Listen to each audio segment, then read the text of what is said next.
Hello. Welcome to another streamer run. Hello.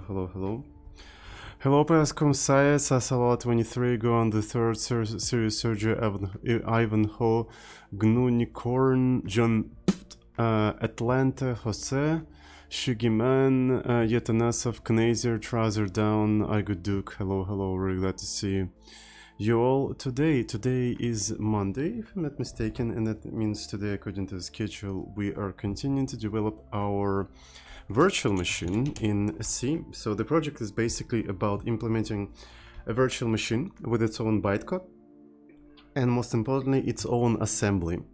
So the idea behind this project is that eventually it will become some sort of maybe compiler backend, or maybe also interpreter backend. So yeah, that's pretty much it. You can check out this project in the GitHub. Like, for more information, you can download it, build it yourself, check it out. Today we're gonna simply continue developing it. Cheers, by the way. Wings in the Sky NA, welcome to the stream. Hello. How do you guys like the new PogChamp today? Alright, so let me actually start Timucus. Actually, to be fair, it's not bad. The expression is actually kind of cool, to be fair. I don't know, like, I kind of like it. It's not the best PogChamp I've ever seen, but it's not a bad one, I guess. Something. Hello, Noyo before the bet. Average guy, Adrian. Hello. Welcome everyone. The expression is definitely not a PogChamp. But it's also a pretty cool expression. Yeah, I think. Alright, so let me take a look at BM. The hair is a little... Yeah, I think it could be cropped a little bit better, but I mean, it is what it is. Alright, so let me see. Check out master. Fetch prune origin. The hair is a little distracting, that's what I said before shaving. So that's why I'm bald. Hello, Dakra, welcome to the stream. Alright, so... I'm sorry, chat, I'm sorry. So let's build everything and let's take a look at some of the examples. Yeah. So, as I already mentioned, we have our own assembly, right? We have our own assembly, and this is how it looks like.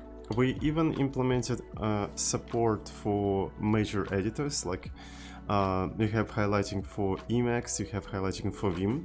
So this is not a real assembly. Well, I mean, it's real in the sense that you can program in it, but it's not like a mainstream assembly. It's our own assembly that we created ourselves. Right, and this particular program basically computes Fibonacci numbers. It's imaginary assembly. Right, so it just depends on the definition of real, right? So in that particular case, I mean, it's not like something well known or established. This is our own handmade thing. That's what I meant by you know, real and not real, whatever. So, and all of that could be compiled to a bytecode and then executed with a special interpreter that accepts the bytecode and just interprets it. So let's take a look. Fib, BM, and there you go. So it computed first like n Fibonacci numbers. I don't remember how much is that, but yeah, it actually works. So we even have like a small standard library with printing functions and whatnot, and everything is implemented in Basm. The name of our assembly is Basm, by the way. So yeah, that's pretty much it. So let's go to the repo. Let's go to the repo and take a look at what we've got today. So I know we have a pull request from Kolumbetka, so probably want to review it. Okay, so x86-64 examples do not work on Windows. It's a well-known problem, I think. Oh, I reported it. I changed BASM to NASM so it can create 123i that works on Windows. For example, this is the inst native changes. Okay, so let's take a look. Oh yeah, for those who doesn't know the context for that, we are working on a translator that accepts the bytecode on BASM, right, the bytecode of the virtual machine, and translates it to a native assembly. Right now, the assembly that we are actually generating, so let me actually take a look at the tool. So BASM to NASM, this is how the tool looks like. Oh, I should have actually not opened it in a separate Emacs. Should have actually not opened it in a separate Emacs. BASM to NASM. So yeah, essentially what it does, it just iterates through all the instructions and generate assembly. Right, so nothing special, but the thing about this assembly is that it's designed for Linux. It uses Linux syscalls, right?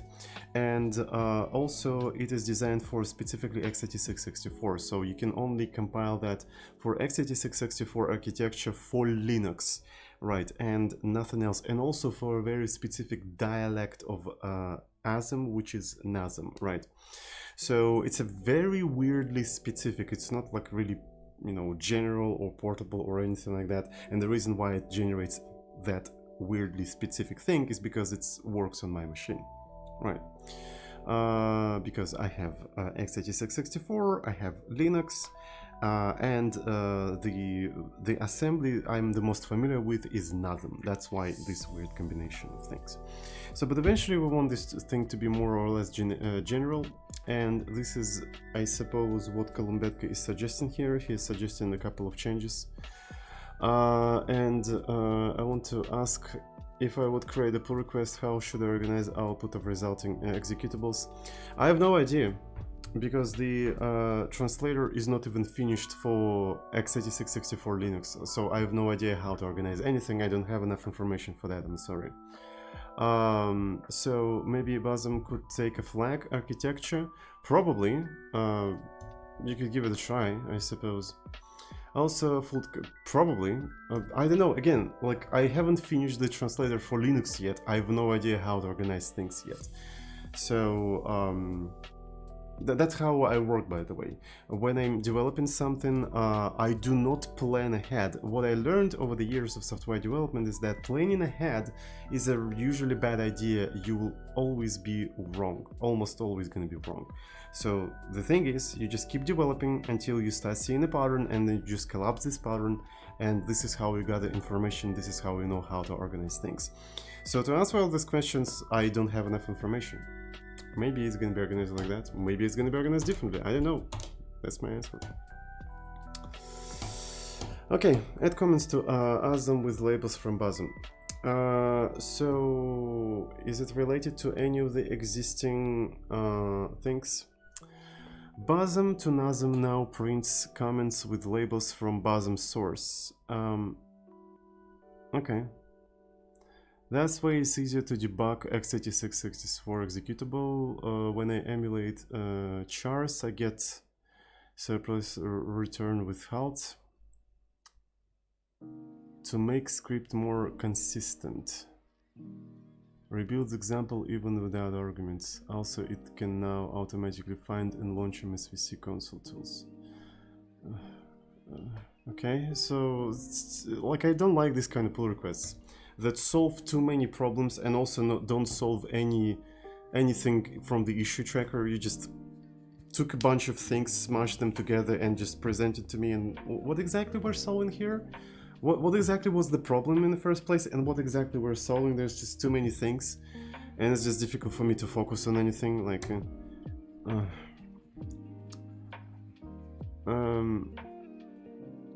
okay, sure. What is this? What is this? Well, why are we doing that? I don't understand the... Was there some sort of a problem here?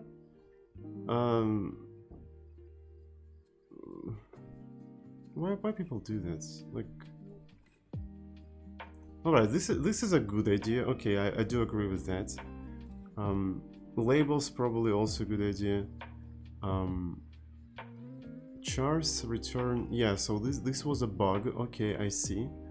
But what did we change in MSVC? I don't understand. Like what? Why? Okay.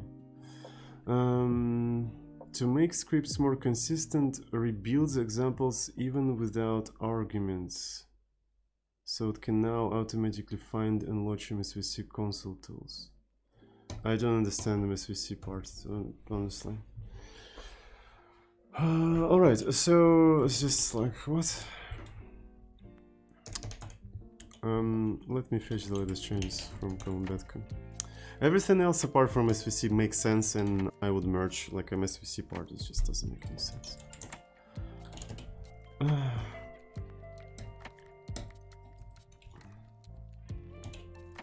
Add this thing.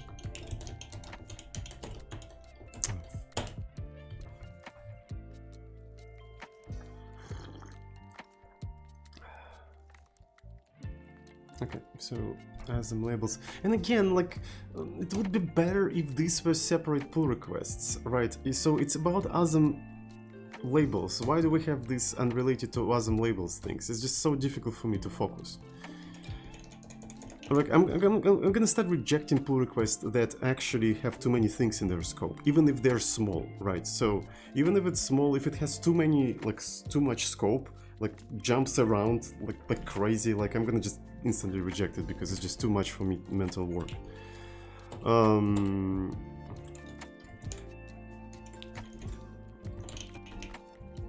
Okay, what do we do here? So it's gonna be build the sage.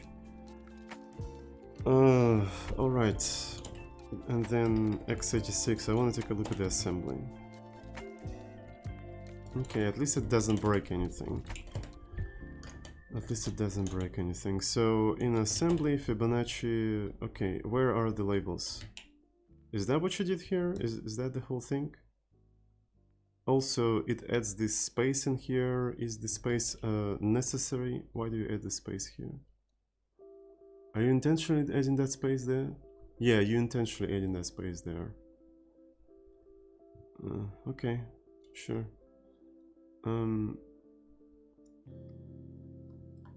All right.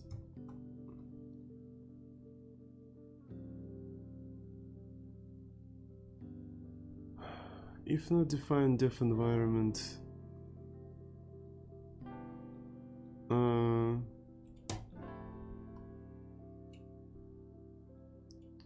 To make script more consistent, rebuilds example even without.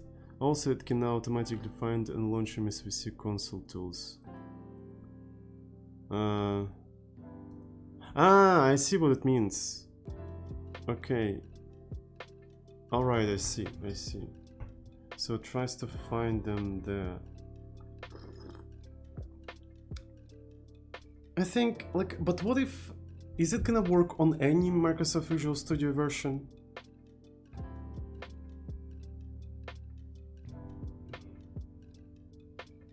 Because it feels like, what if Microsoft changes something in the future and all of that detecting is not gonna work? What are we gonna do then? Are we gonna make it more complex? Are we add more and more like checks?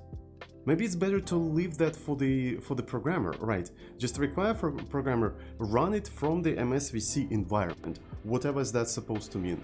So the only thing we expect is just have CL in the path. That's it. How you can achieve that, it's up to you. Like, we're trying to do the job that is like we shouldn't do that job. Like, why are we trying to do that?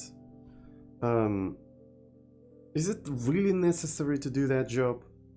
Like, I don't like it. Like, I mean, I'm not a Windows user. Maybe that's actually a good thing, but it feels like this may end up really badly. Like in the future, okay, somebody said, oh, I'm using this Microsoft Visual Studio version that is not detectable by this code. Let's include this version there. And then another one, and then another one. And the scheme becomes more and more complex, and we're doing the job that we don't have to do if we just require the user. Just run it from the environment, just do it yourself. Is it really necessary to do it like that? Like, am I missing anything? Also, what if my VSWare is not installed in program files? Well, you see, I don't even know what is VSWare. Really, the only thing I know is that Microsoft Visual Studio comes with these environments, and you run things in environments, and they just work. And okay, so like again, I'm not a Windows user, but for me, as an outsider, it looks like this. The situation looks like this. We're trying to do the job that we shouldn't do, and we're never gonna be good at. I'm pretty sure we're never gonna be good at detecting Visual Studio, considering the policy of Microsoft and screwing everything all the time. We're never gonna be good at it. So why do we even try? So it's just really weird to me. I don't understand it. Just a waste of time. So what do we have here?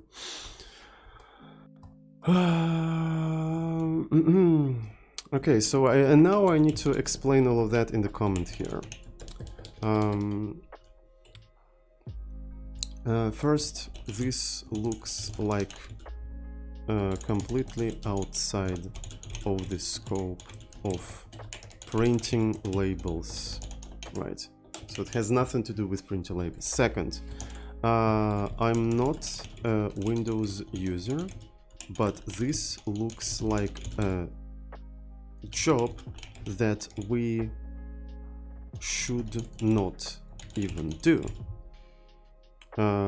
What if this doesn't not work with some MSVC versions? Do we keep making this more and more complex until it barely works and unmaintainable? I think it's better to just require to run MSVC build MSVC bat from the MSVC environment thingy and move on. Windows is too crazy to waste our time on this kind of things. Alright, so this is my opinion on this stuff, and yeah, I'm gonna just... Is it possible to select like everything? Alright, this looks like completely outside of the scope of printing labels. I'm not a Windows user, but this looks like a job that we should not even do. What if this does not work with some MSVC versions? Do we keep making this more and more complex until it barely works and unmaintainable? I think it's better to just require to run this thing from MSVC environment thing and move on. Windows is too crazy to waste our time on these kind of things. I'm gonna start review. And I'm gonna require changes. Like, why are we even doing that? Like, it's literally a waste of time.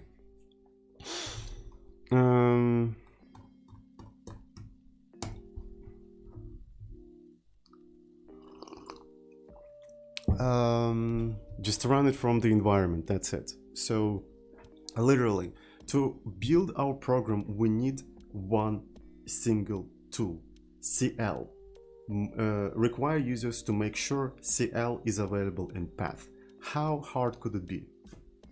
Just fucking CL in the path. That's it. Why do we need to do this mambo jumbo of if else, if that, run that?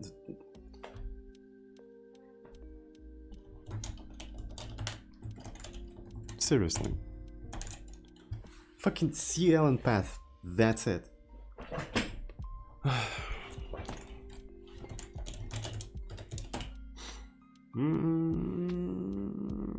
And after that, Windows developers say that it is difficult to develop for Linux environment. All of a sudden. All right.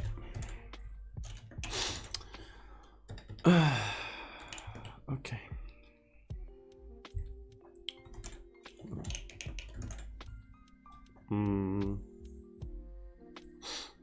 So let me see what we have. Well, let me see what we have. There's no CI build for FreeBSD. I'm kind of having like a second thoughts on FreeBSD builds on GitHub. Run examples on CI and verify them. This is a good idea, by the way. This is something that we should pursue. Essentially, yeah, run all of the examples on CI and verify their results. When I came to Linux, building became way easier for me. Exactly. And I have no idea what Windows people are talking about. They're... I don't know. The development and building, especially C and C++ on Windows, is just fucking insanity. Holy shit. And even Microsoft agrees with that. Otherwise, they wouldn't actually came up with WSL. Imagine your development environment being so shit, you had to build in kernel into your operating system, like built-in Linux kernel into your operating system. Like imagine that.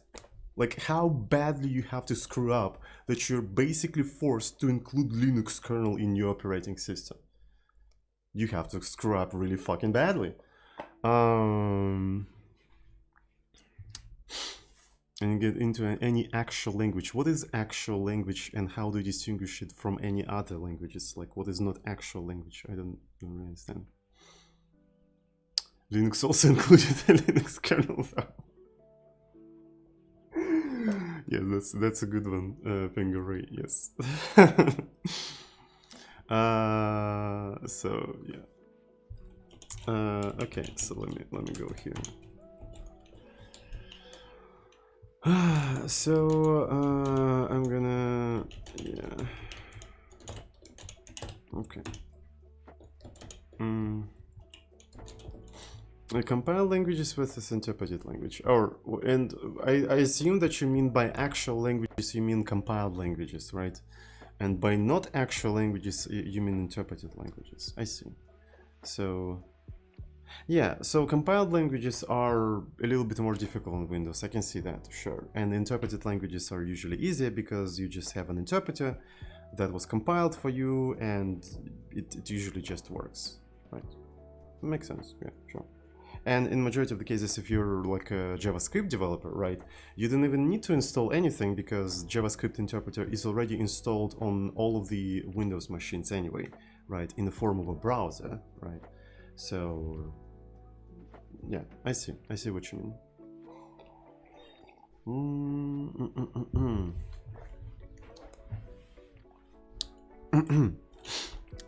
Hello, Lazy Invader, welcome to the stream. Welcome. All right, so yeah, so let's actually do a little bit of a CI work. So the idea is going to be the following. So we have a standard library, right? We have a standard library that basically implements a lot of printing features, and majority of them are implemented in terms of write, and this is how I want to keep it. So essentially, I'm gonna try to remove all of these native functions. I think they're useless. They're not really used for anything, and I'm gonna leave only write. Then I'm gonna create a test case recorder. Essentially, it's gonna be like an interpreter, but what it does, it replaces write native function with its own one that basically logs everything, and then it remembers the output. Then we're gonna have a test case replayer that reads the expected output, runs the test, also collects its output through a write. I want to call it syscall, but it's not really syscall, and then compares them together. And this is how we'll be able to actually, verify that everything works correctly. So we could do that without any special executors and recorders, just to use Bash and whatnot, but it's not going to be very cross-platform in my opinion, right? It's not going to be very cross-platform because we cannot easily use Bash on Windows, and so that means we'll have to maintain two versions of this executor in Bash and CMD, or in PowerShell or whatnot. The same thing we do with the build process, and it's already enough for us. So I think it would be better to just implement the recorder and executor in C, and C is portable enough to run on both Linux and Windows. Is Bash on Windows yet? It is on Windows yet through WSL, but its own complications.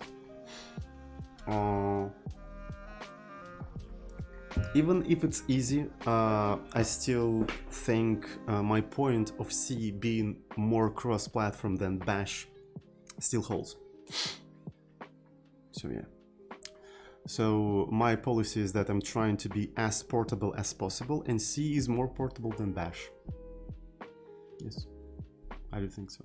C is way more portable than Bash, and if something can be implemented in C, it's gonna be better. It's gonna make it easier to run on a lot of things.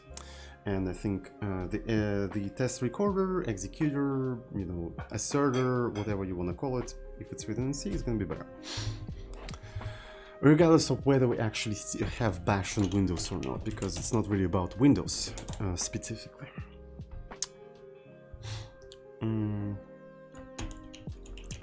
Anyways, you know what, maybe at some point we're also gonna rewrite the build in build.c. Yes, we need a fucking build.c. Yes, that we need.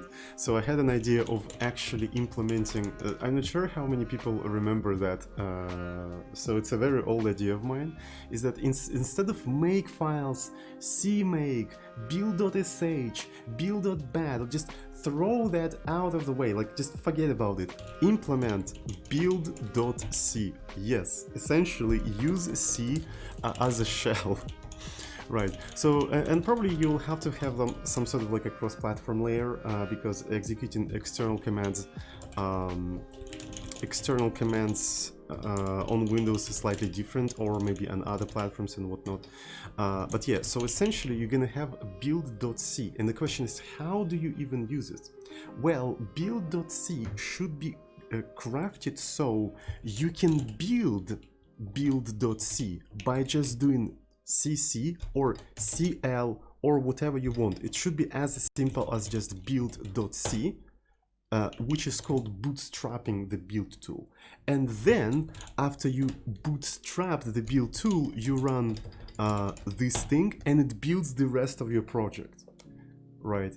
So, and that way, instead of like using Bash or any other shady language, you use actual C or C++ for building your project. So the only thing you'll have to do, you have to bootstrap your building tool and then use that building tool. You see what I mean? It can actually maybe have several stages of bootstrapping, right? So this could be a first one, and then first run can bootstrap even more and compile even more complex tool. So yeah, you see what I mean? I had this idea, so I still haven't properly executed it, but I still have it at the back of my head. And since C is a very portable language, it's gonna work relatively well in Windows as well, but you still need to abstract away the ways you actually interact with the operating systems and shit, you know? What do you guys think about this idea? I think it's a cool idea. I really like it. What's funny is that Jai, in Jai, it's actually preferred way of building things, right? You build your project by having a script written in Jai. Go a step further. Include the compiler in the build.c. Maybe. It's gonna be like, yeah, somewhere in the comment, like, so we're gonna have a comment here, and you're gonna have like a binary of the compiler. Right, but it's not particularly a portable thing, right? Because you know, for which platform, for which architecture. So my point is, to build a C project, you should need only C compiler. Why the fuck, to build a purely C project, you need something more than a C compiler? Why? it doesn't make any sense. You should be able to have just a C compiler. It's a pure C project. Just build it with a C compiler, right? If you need something complex, well, write it in C. See what I mean? Anyway.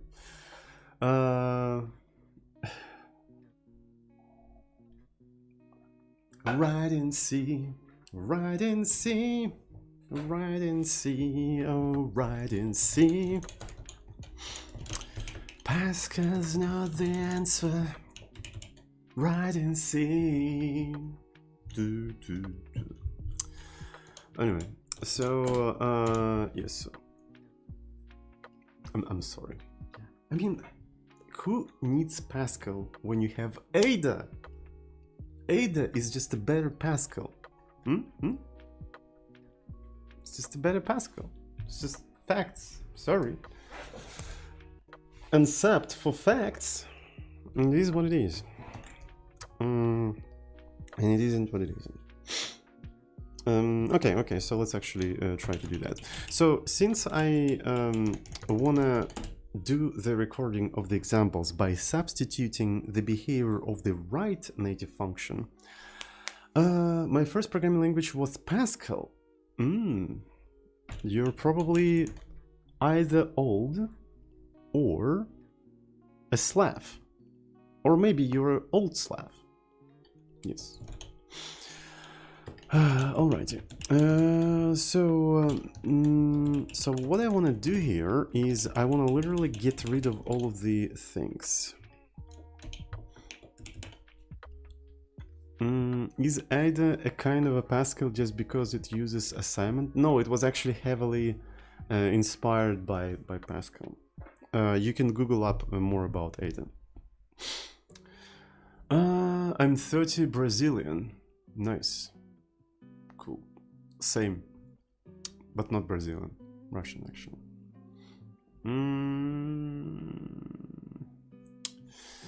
Alright. So I'm gonna go to a native here. So this is a write, and what I want to do, I want to remove all of these examples. I don't think they're useful. So we're gonna only have a write, and we'll see how it goes. We'll see how it goes. So let me rebuild everything. It's gonna build.sh, and okay. So we don't have a dump memory, and we use that in the memory access thingy. Yes. Sure. Oh, you also still use Pascal. That's actually pretty cool. Okay. Huh. So apparently Pascal is not only still used for teaching programming in Russia and like Europe, it's also used in South America. Nice. I'll keep that in mind. I think like Pascal is actually quite good for teaching, as for like it's a teaching language, right? Because it was specifically designed for that, wasn't it? What the fuck is this shit yet again? Why? Haven't I updated my... Okay. Alright. So, do I have to eval buffer and revert? Okay, so it's actually... I just have an old Buzzer mod, so maybe I should actually fix that. Emacs local, and I'm gonna just go, and I'm gonna copy paste it here. Yeah, so now I have a fresh Buzzer mode. So yeah, we have a memory Buzzer. Fill up memory with numbers from 0 to n. I didn't think this example is particularly useful. You know why? Because we have a ROT13 example that already tests memory, right? It already tests how you read and write from memory. So I think I'm gonna just remove this example from here. I don't think it's needed anymore. So this is how we're gonna go about that. If we have other examples that test this kind of stuff, we're not gonna even bother. So we also have memory allocation, memory deallocation. I also don't think it's a particularly useful example. So I'm gonna remove that as well. Cool. Do we have anything else? And that's it. Actually, we had to remove 2 useless examples, and now the only native function that we have so far is write. Isn't that amazing? So you literally need one single native function, and everything else all the other printers can be implemented in terms of that. So yes, I think that's cool. Mod U. I think we don't have some of the keywords, so we'll have to. Oh yeah, okay. So I forgot to revert it, but yeah. So we have mod U, dev U, mod U Zulu. Okay, that's pretty cool. So we're gonna start by actually getting rid of all of these native functions. So let's create a branch, run examples on CI and verify their results. Okay, 45 and 45, remove redundant examples and dead native functions. I'm gonna push that right into the repo. First try. Pushed it first try. Now, all right, since we have a single write native function, we can implement some sort of a recorder, right? We can implement some sort of a recorder which substitutes the write function, right? It substitutes the write function, and in that write function, it essentially collects everything into a buffer. Right, let's actually try to do that. So how are we gonna call this kind of thing? So BME is a BM emulator.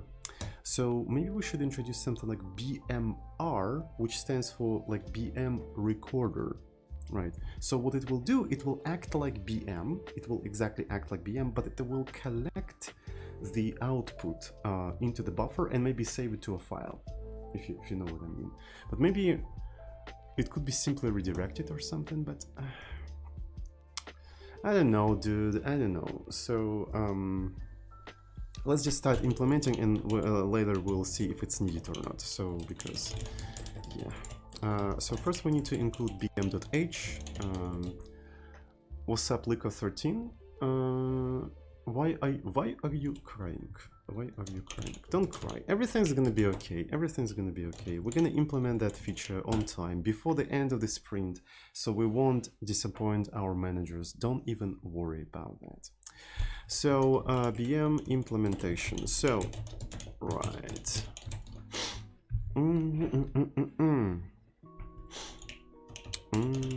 Just remember, if you fuck up your deadlines, your managers are also gonna get the shit for that, not only you.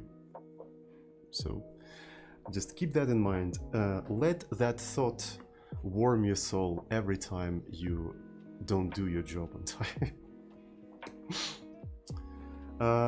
What if I am the manager? Well, yeah, so you probably have a higher manager. It's a shit escalation chain, exactly. Exactly. I would be quite surprised if managers watch my streams, so I don't think you're a manager. I don't believe you. I think you're a potato. Something tells me that you're a potato, not actually a manager. Anyway, so what we need to do, we need to create the BM context, right? We need to create the BM context. I think this is how you create it. BM, struct BM and potato for CEO, yeah.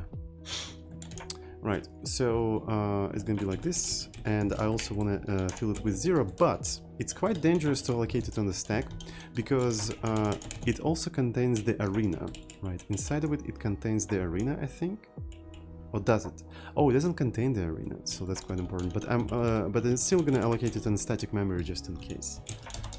So it doesn't, like, it could be actually quite big considering all of these buffers and stuff like that, so it's just gonna be in static memory.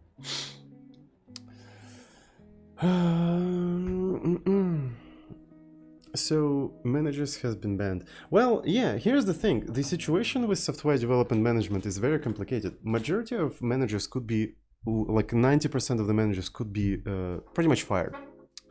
Here's the thing. They're really bad, they're really incompetent. But that doesn't mean that software projects doesn't have to be managed.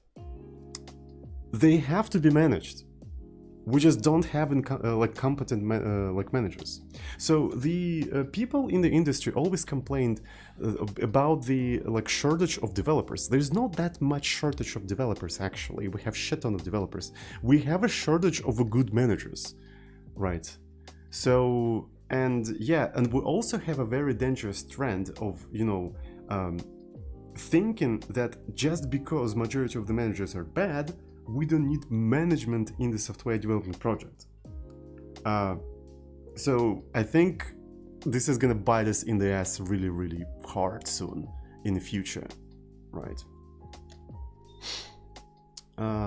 What about open source projects? Do they have managers? Yes, they do have managers, right? So, and in my opinion, Linus Torvalds is not the greatest developer of all time. I think Linus Torvalds is the greatest manager of all time.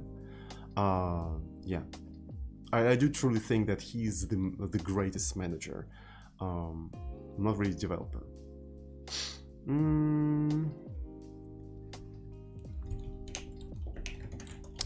Open source projects don't really go that much far without a manager. Is that the managers in open source projects don't call themselves managers. So it's just a tag, it's just a word. Do you manage yourself? You can go manage yourself. Well, I guess you do, right? So the thing about managers in open source projects, I suppose they manage others and they also manage themselves in the projects too. Yeah, sometimes we call those managers benevolent dictators. Yeah, that's another name for them, I suppose. So sometimes we call them that. All right, so I allocated the context, right? I allocated the context, and now what I need to do, I need to load program from a file. So this is how I do that, I suppose. What's interesting is that, what is your technical background? First time here and curious. You can check out my FAQ. Do I have an FAQ there? Technical background. It's actually a very broad question, to be fair, because I don't think FAQ can answer that. But you can check out my GitHub profile. So I have a lot of projects there. So maybe that can give you my background. Maybe.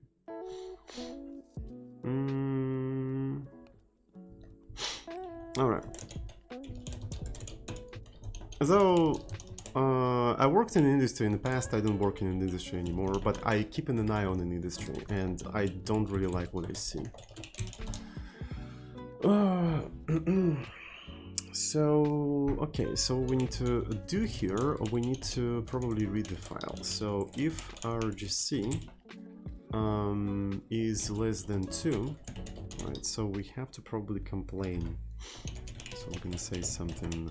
Usage is gonna be BMR, input BM, like this, and also I want to actually print that in the standard error.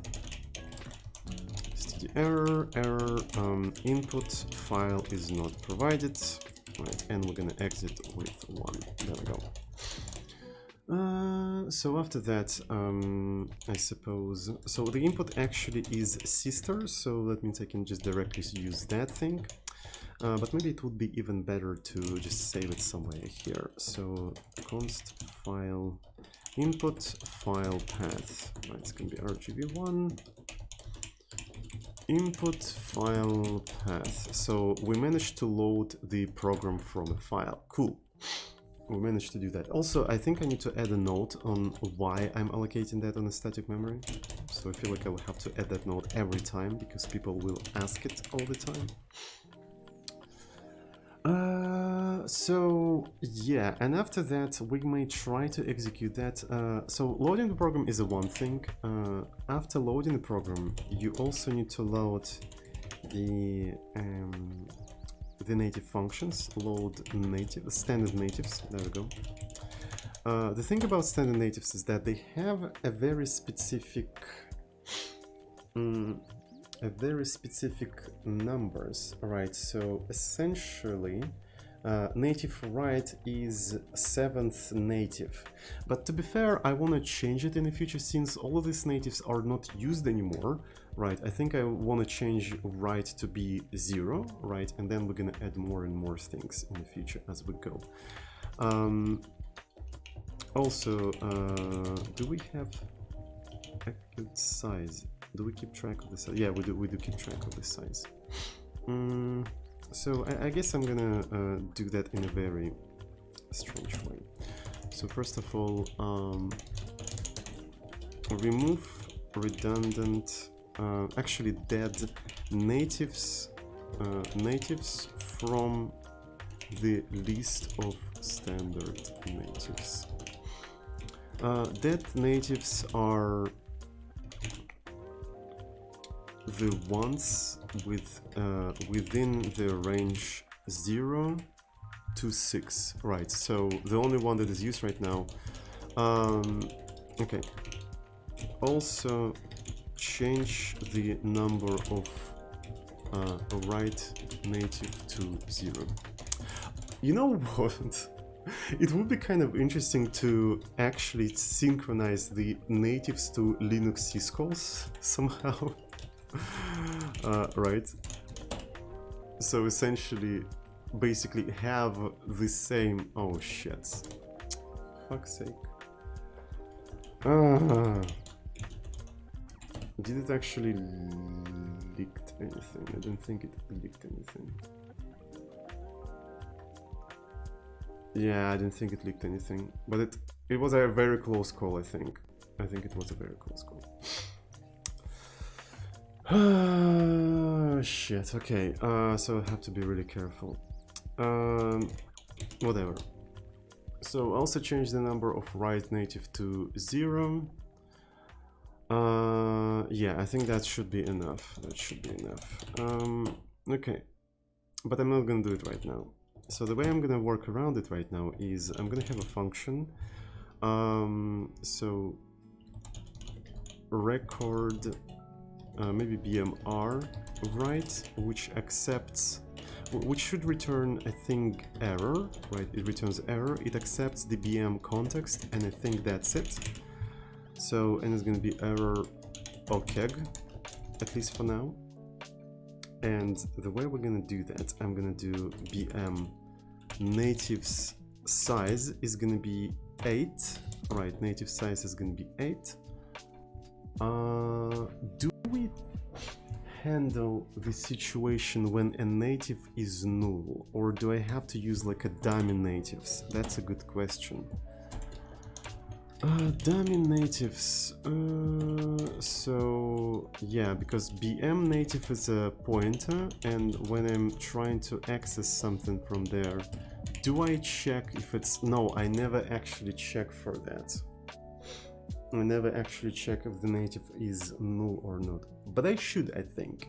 I think I should. So, and the question is, if the native that is set null, what should we do? Should we error or should we do nothing? I think we should error. Right. I think we should error. Essentially, we're gonna do something like if not, we should return some sort of error here. But the question is error illegal something something something null native. So I'm gonna make like a new error, null native, and this is gonna be a new error, enumeration and division by 0. It's gonna be null native, so at least it's gonna explain a little bit better what the fuck is going on. Okay, so and also we need to include this thing here. Case error null native. Return error null native.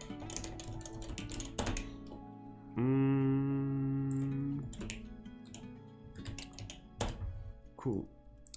So because of that, I should be able to just set it like that, and then, for example, natives 7 should be equal BMR right. Right, so this is going to be BMR right. And then we can do different things with that, I suppose. Do we have any operands? I don't think we have any operands. I'm gonna do assert false. BMR right is not implemented. Right. Chat, why are you dead? Why are you dead? So we finished the discussion about managers and everyone is already left because there's no juicy drama.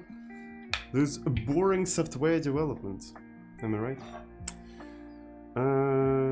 I'm gonna make another cup of tea, I think. I'm gonna make another cup of tea.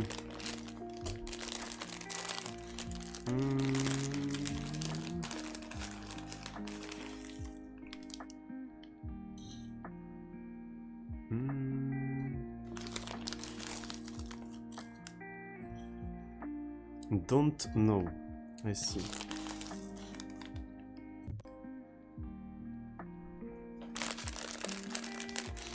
Can't type much as I have shoulder and neck pain at the moment. Oh, well, get well soon. I hope you're gonna be okay. I hope it's not something serious. All right, so I'm gonna quickly go to the kitchen, you know, boil up some water, and I'm gonna be back. Don't go anywhere, right? Or I'm gonna fire your manager. That's what I'm gonna do if you leave the stream while I'm in the kitchen. What's this all about? That's a very good question. Thank you for asking such a good question.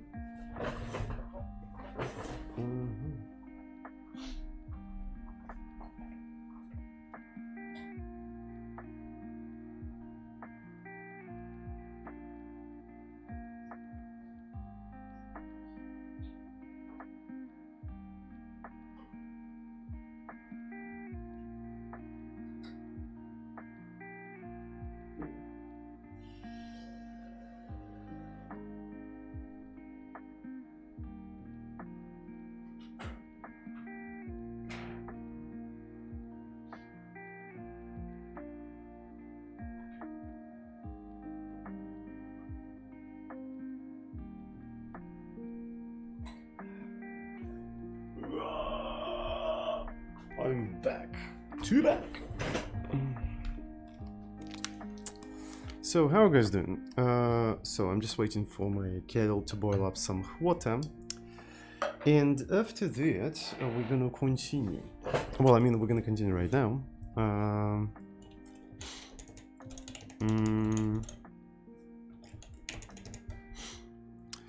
So everything seems to be compiling, right? Cool, but I actually didn't add this tool to compile, so I need to add it to the build.sh. Build.sh, and what we're gonna do here, I'm gonna just do BMR, so it's a separate tool, BMR, and let's try to build it. And it doesn't build, of course, because we don't have a previous prototype, so let's make it static then. Alright, so BM is unused, cool, so I'm gonna do void BM. No, you cannot remove this variable, this is PRC, you cannot do that in PRC. This is not a pointer, and overall I think everything compiles, would you look at that? So now I can go to here, to bin, BMR, and I'm gonna try to execute one of the examples that we have. So let me see, it's gonna be examples, and I want to do a Fibonacci example, right? And it didn't do anything, it didn't even crash, which is kind of weird, so I would expect it to assert, but it didn't even, oh, because I never executed it, okay, so that makes sense. Do we have BM execute program? Yeah, so we have a BM execute program. And my tea is ready. My tea is ready. Cool.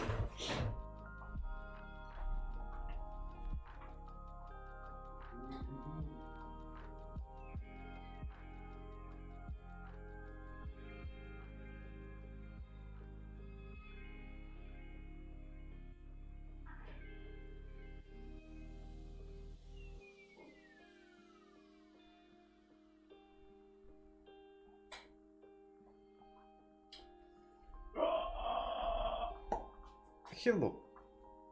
I'm back with tea. How about that? Hmm? Hmm? Dun, dun, dun, dun. Time to create bosom to bosom. Yeah, we have an issue for that. We may start by creating bosom to what. I think bosom to what is a little bit easier to create because the only thing you need to do is just generate text. But bosom to bosom, like standalone, would be even cooler, I think. I think it would be even cooler. Okay, so then we execute the program. So we provide bosom to what? Yes. Sort of what? Okay, so if so maybe we'll also have to you know, do something like this. Error. If error docs bosom not equal error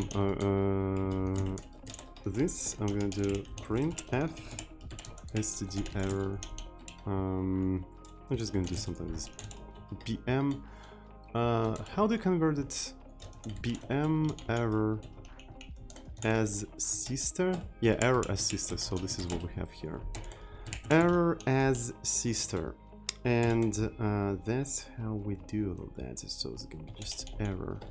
So we convert it to a sister, and there you go. And then we're gonna exit with 1 if something like this has happened. Cool. Cool. So we're executing everything without any limit. Maybe we should set some sort of a limit, but I don't want to do that. Okay, there we go. So bm write is not implemented. So one of the things we can do, we can just implement it like a regular write, or maybe yeah. So bm native in my head was what, but cutting out the middleman could be interesting. Yeah, it could be very interesting. And imagine that you can just download a single executable that just does the thing without requiring you install like 10 other executables. I know that this is unspeakable of in 2021, right? But that would be kind of cool. That's the software quality I'm talking about. All right. So native write. So essentially this is what you have to do. We'll have to do this kind of stuff anyway, I think. Yeah, 0 dependencies. I know, right? What the fuck? How is that even possible? It's too difficult. You cannot do that. It's too difficult. You will fail. Yeah, you cannot create software with 0 dependencies. It's literally impossible. Even to send a rocket to the space, you need Node.js. Sorry. So yeah, and it works. So basically, yeah, I'm just doing that, right? You see, I'm just doing that, and I'm like taking this memory and I'm just writing it to the output.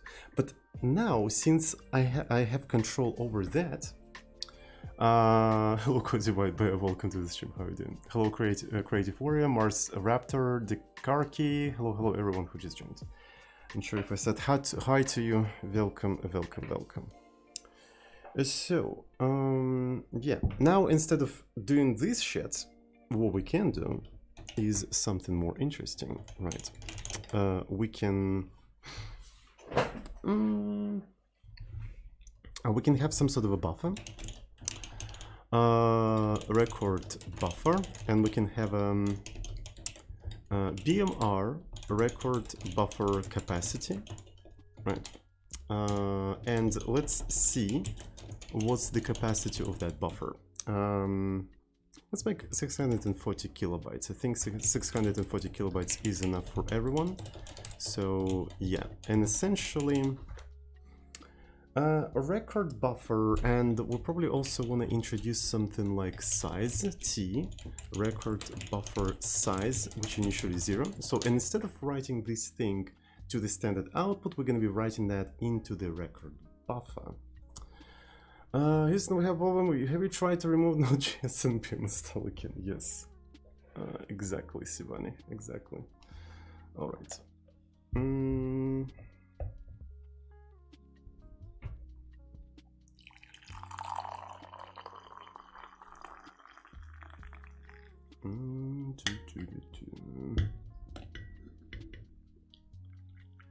cool. I now have a cup of tea. Isn't that amazing? It's certainly amazing for me. So instead of this thing, what we're gonna do, we're gonna just do memcopy into the record buffer. So this is the destination, but you have to also take into account the record buffer size from BM memory, from the BM memory, and how much you want to copy. Actually, you want to copy a certain amount. You want to copy a count amount of bytes. But here is an interesting thing. We also need to assert some stuff. I need to assert that record buffer size plus the count, right, plus the count of these bytes is less or equal BMR record capacity, so we don't, you know, do any buffer overflows or anything. And after that, I can just add the count to the buffer size, and there we go. So you see, instead of writing to the standard output, I'm actually appending whatever the program, whatever the BM program wants to write to my own buffer here. And after that, I can do some pretty neat tricks. For example, I can do something like printf. The program outputted d bytes. Right, so instead of actually printing those bytes, we can say how many bytes it wanted to print. So essentially we're hijacking the write syscall or write native, and we can do whatever the fuck we want with the output of the program. I think it's quite cool. BMR, it stands for BM recorder. So essentially, right, I already explained that, but I can explain it one more time. So we have a native, right. So that means when the program in virtual machine uses this native function, it writes to the standard output. We're creating an executable that substitutes this write and collects everything that the program is trying to write. So then later we can use it for unit testing or for integration testing, right? So we're just recording everything the program says, remembering it, and then we're going to have another executable that compares the output of programs, and this is how we can insert them. Hello, Outline. So that's essentially what we're doing. So like strace, yeah. Oh, by the way, something like strace would be cool, I think. Like a tool that keeps track of all of the native calls in the virtual machine. But this is not really what we're doing. BM trace. That would be interesting. BM trace, it just traces all of the calls to the outside world. But you have only write, or yeah, so that's not particularly useful, at least right now. But maybe in the future it's gonna be a little bit more useful. Who knows? We'll see. So let's try to recompile this entire thing, and it doesn't even compile. Semicolon. And semicolon. So X. Oh yeah, so record buffer size. So this is what we need here. Oh yeah, and this thing has to be like a ZU, I think. Yeah, for the size and stuff. And now if I try to do something like this, yeah, there we go. It says that the program outputted 127 bytes. Right, because instead of printing them on the screen, what it did, it actually collected them in the buffer, and yeah, and then just did some stuff. Oh, yeah, that's pretty cool.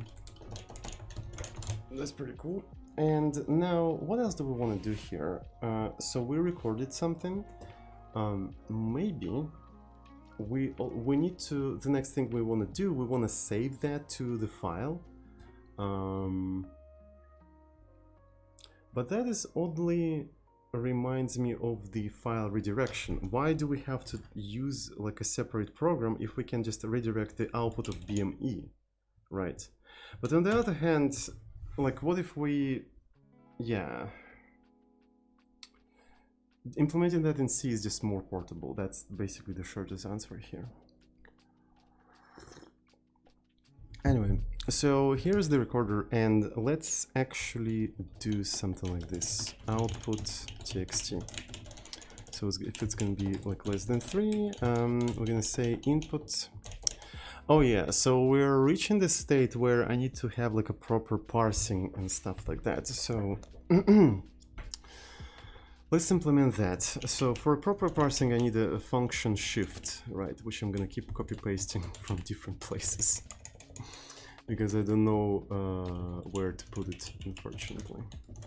I could put it inside of the BM, but it's like BM is supposed to be the artifact of the project, so I don't know if I want to put it there.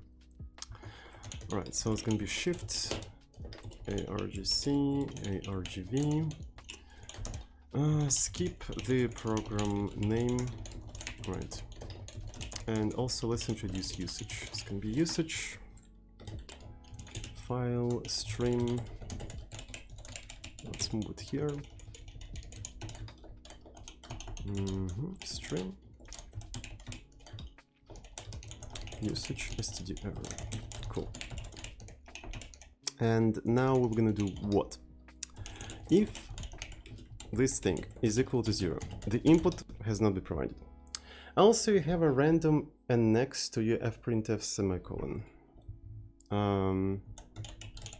What? A random a. The compiler will tell me. Don't worry about it. Why are you not bald? I can see single strand of hair on your head. I got lied to. I was promised bald and mold sodding. Instead, I got hairy sodding. I'm sorry. It is what it is. And it isn't what it isn't. Alright. So let's continue. So it's gonna be usage std error fprintf std error and error input file is not provided. Okay, so after that, this is going to be the input that we're taking here, and it's going to be just, I guess, this. Yeah, it has to be like a shift situation, essentially. It's like going to be like a shift situation. Okay, so, and of course, we have to exit with one then.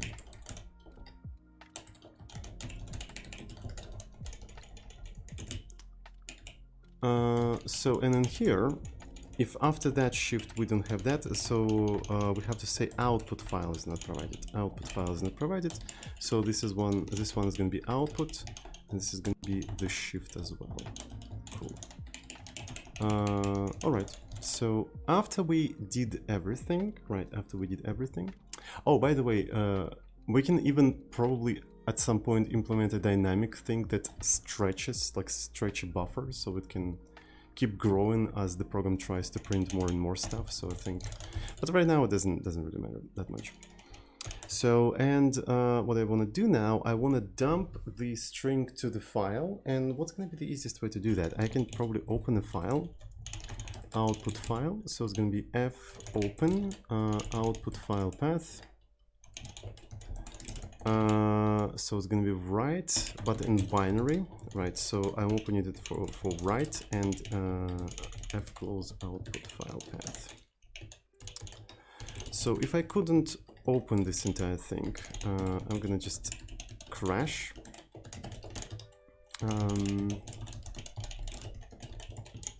Error could not save output to file. So it's going to be something like this, and I also want to print the error that we've got while printing all of that. So it's going to be output file path, and also str error, error no. There we go, and then I'm going to just exit with all of this stuff. Could not save output to file. Is there like an easier way for me to do that? Because I'm kind of tired of just doing all of that all the time. Could not save output to file.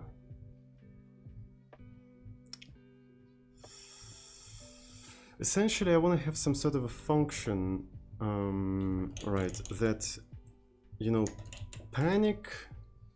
Yeah, oh my god, I'm reinventing AIDS for C yet again, but anyway.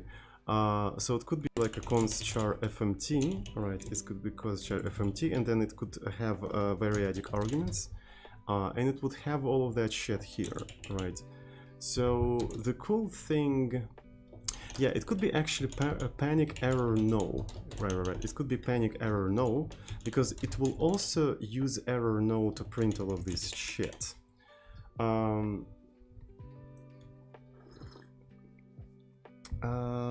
Yes. So let me see if I can just do something like this, right? Yeah, but that will require to use variadic arguments, API and stuff like that, CVA list, and I keep forgetting how to do that. So let me quickly do that. What is this clip? Java, a good language. Who clipped that? Who clipped that? Mods? Delete. Delete. So yeah. C var args example. Example of use var args Stack Overflow. Oh my god. Here I found an holy shit, what's this Stack Overflow bullshit? Variadic arguments in C. Yeah, that's what I need. Okay. That is very cool. And yeah. This is how we're gonna do that. VA list. So it's gonna be args. So then we're gonna VA start, and we provide after which the arguments start, right? After which the arguments start, and then we do VA list, VA end, right? VA end AP, not AP but args. So the thing here is what? We need to first of all, in my opinion, fprintf.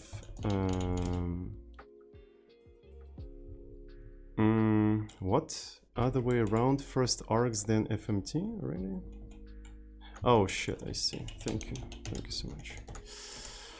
Oh shit. Okay, so here's that. We're gonna do error, so we're gonna print that first. Then I need to use VA, I think vprintf. Yeah.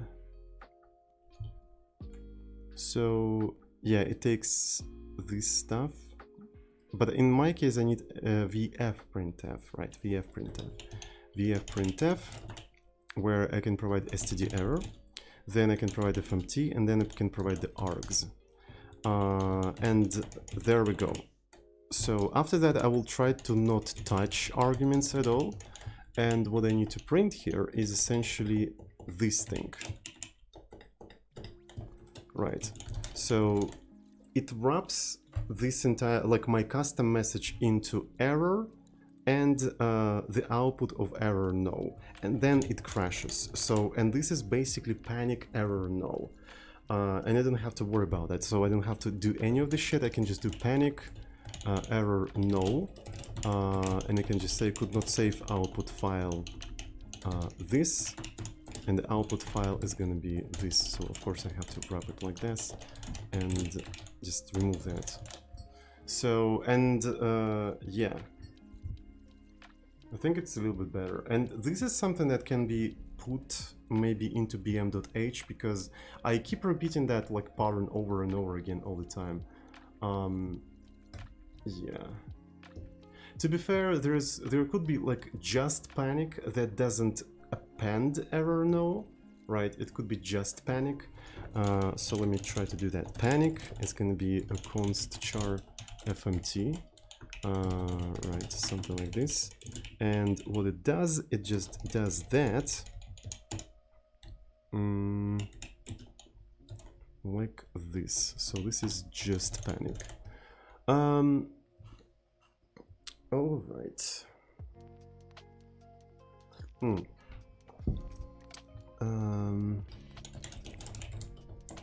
Will it make the code more readable? We're about to find out. So, and then we're gonna just do panic input file is not provided.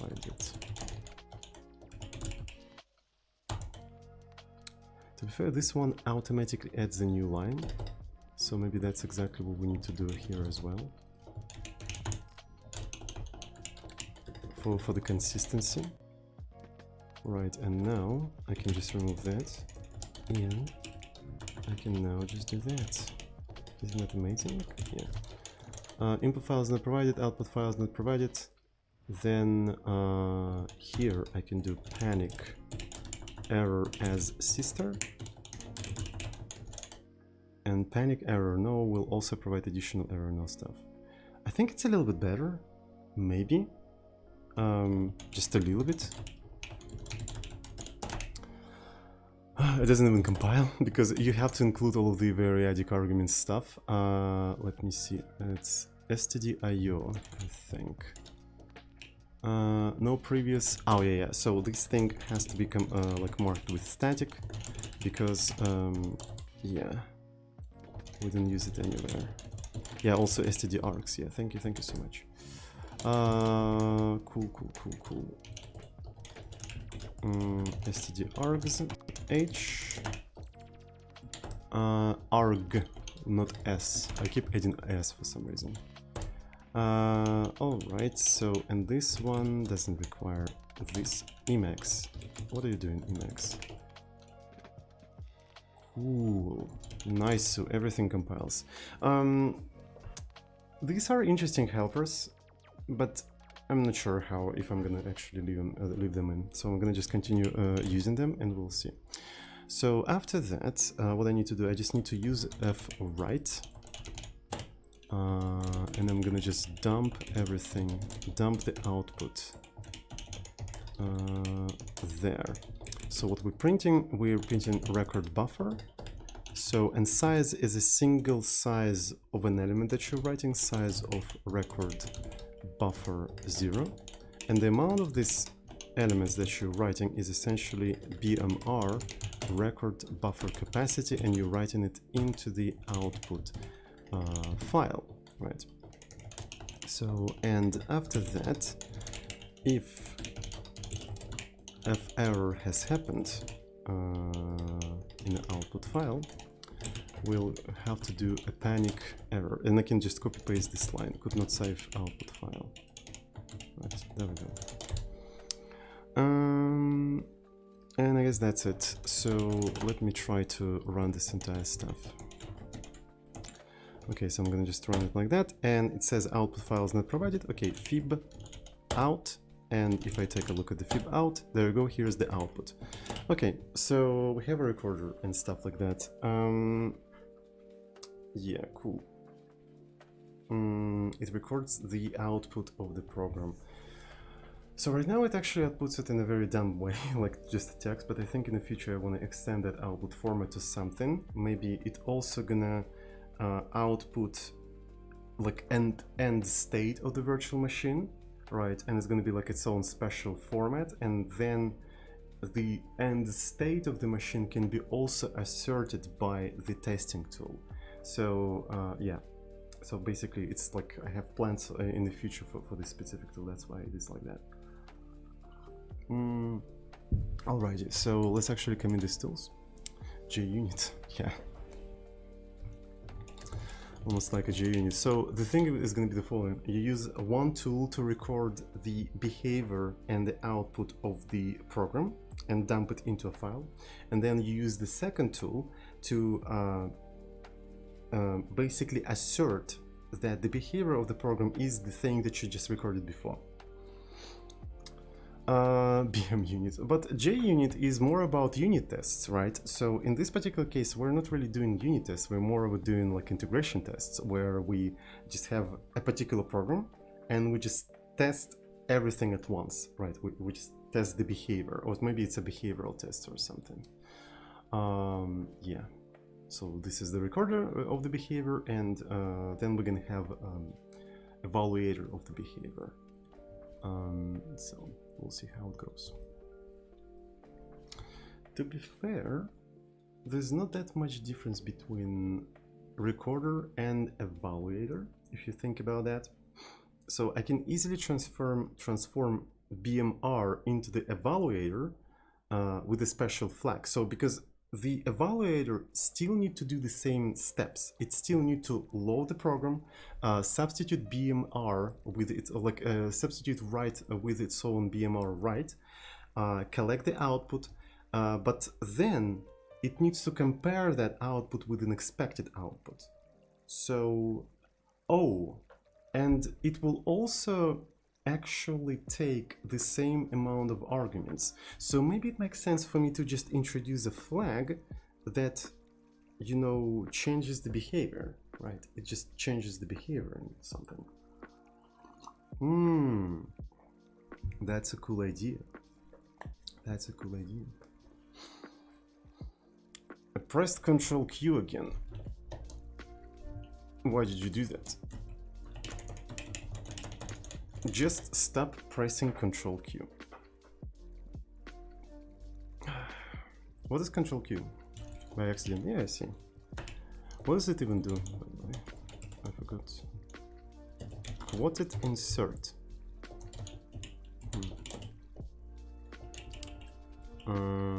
Read next input character.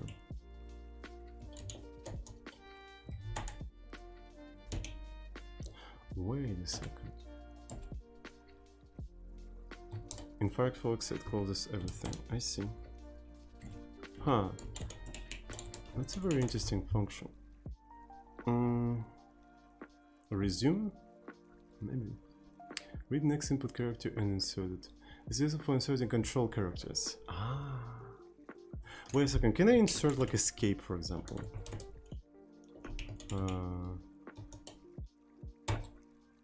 Oh shit, that's cool. I see. This is so cool.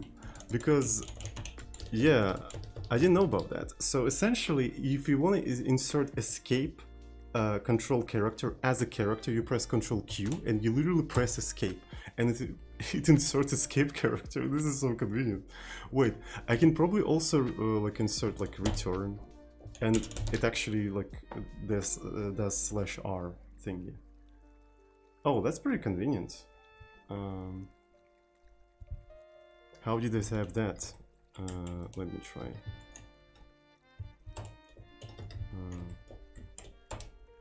It didn't work for me. It's like Control V in Vim, maybe. I don't know how it works in Vim, but it's actually super convenient. Especially if you do escape sequences, like in your code, right? You want to do something like, well, I mean, you can always just do that, like in C. But if you're programming in Ada, right, you could have just do something like this, and will it work? Yeah, you could do just something like this. Anyway, that's a pretty cool feature. It's like Control V in them. Okay. Let me see. Well, it does a visual block. Okay. And then, oh, okay. Cool. That's pretty cool. Nice. So now I need to parse everything appropriately. So output file. Maybe I'm gonna change the usage a little bit. Where is my usage thingy? So maybe the input is gonna be like this. Maybe I'm gonna call it a program, right? -p is a program that you're inspecting. And then you can provide the output. But then you can provide the expected thing, right? Expected output. Yeah. Output txt, but it kind of implies that, yeah. That explains why Emacs sometimes insert in my text, because you press Control Q. Yeah, probably. But at the same time, it's not sure how useful this feature is on daily basis, but it's definitely useful to know about it. It's definitely useful to know about it, I think. So this is the output, and this is expected. You sure it's not because you're using Windows? So the thing about this M things, the M is how Emacs displays /r, right? And if you open that in Emacs, it may display like that. Oh, you're not using Windows, I see. Okay, output. Maybe I'm gonna actually call it like A, and it's gonna be actual output, and maybe it's gonna be called AO, actual output, and this is expected output. So here's the thing.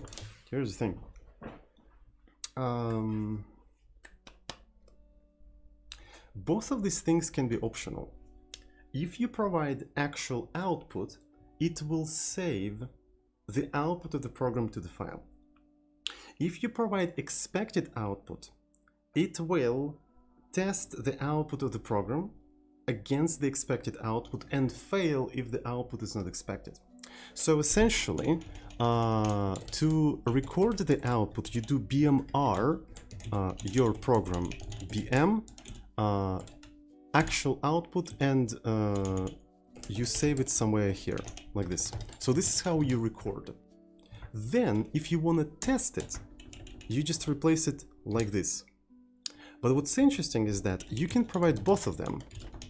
Right, so this is actual and expected. So essentially what it will do both of these things simultaneously. Mute, def, who's mute?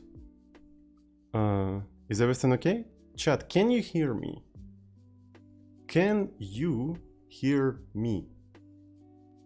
Yes, okay. My ears stopped working. Okay, cool, I hear you, nice. Thank you so much. We have so many people watching me, what the fuck? Nice. Hello everyone, by the way. We have so many lurkers. Reboot ears. Yeah. Hamikovi, welcome to the stream. Hello, see you everywhere. Actual yes, expected no. Alright. What's up, AATO? I think that's a pretty cool way of doing that. So you use the same tool both for recording and then for testing and so on and so forth. I like that. I fucking like that, mate. So this is gonna be our usage actual output. It will be cool to also, you know, document the workflow for all of that, but we'll see how it goes. All right. While argc is greater than 0, we're going to be doing this thing. I hit a shortcut for mute a tab. Congratulations. Classic, I would say. Welcome back, Useless Pony, by the way. Welcome back. Hope you can hear me well yet again. It's a Control M. Is it like a browser thing or a specific web page thing? Okay, maybe it's interesting. So which browser do you use? It's a browser thing. Firefox, I see. Because I just pressed Control M on my YouTube music thingy and it didn't do anything. All right, so Firefox 1 again, sure. Const char flag is gonna be like this. And here what we have. So we're gonna just check again against like a common flag. So the first flag is -p. So if it's equal to 0, you're gonna do one thing, else if, and we're gonna just else if this entire thing. So it's gonna be actual output and then expected output. And otherwise, if you did a fucky wacky, we're gonna say a panic unknown flag s, and I'm gonna just put it like that. Yeah, I really like this panic thing, right? It lets me just, you know, crash with this information and abstract away from the way of crashing. Just crash. And then the crash takes care of all of that, and it takes care of properly formatting everything, extracting the errors and whatnot. I kind of like it. I don't know why, but it's just looks cool to me. Okay, and if arg c is equal to 0, we're gonna panic saying that flag s no value provided for flag s, and we're gonna just do a flag like this, and I'm gonna copy paste it like everywhere. Otherwise we're gonna have some sort of a value. All right. So we're gonna have something like this. Program file path. Initially it's gonna be null. So then we're gonna have actual output file path and then expected output file path. Right, and these flags will basically set all of these values. So the program thingy here is going to be like this. Program file path, we're going to set it to shift argc, argv, there we go. So this one is going to be actual path, actual, and then this one is going to be expected.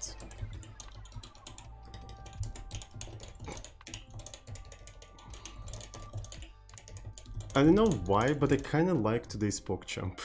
It's like, I think the expression is good. I think the expression is good. Like, it could be cropped a little bit better, but the expression is pretty cool, I think. Oh shit, we need to restart our bot because I want to ASCII-fy that PogChamp. Wait a sec. It reminds me of Nicolas Cage "You Don't Say" meme or something. It's kind of like that. It's like something between like old PogChamp and that "You Don't Say" thingy.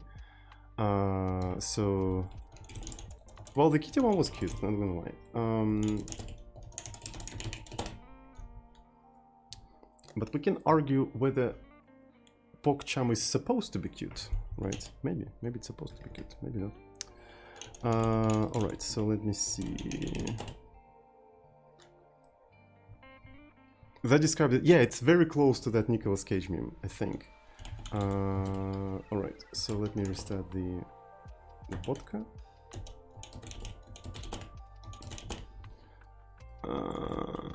Bra PogChamp. Didn't really render that well. Yeah, so, something with the lighting on the left cheek didn't really work out on the bot, but yeah.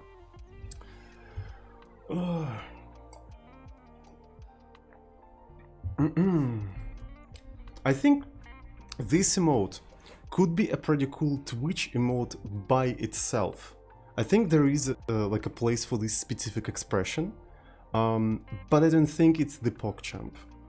It's kind of, yeah. It could be a cool emote by itself, but I'm not sure if it is the PogChamp emote. Alrighty. So, so there's a little bit of a repetition. Maybe we could somehow improve it. It would be cool to have some sort of a function. Let's put it this way.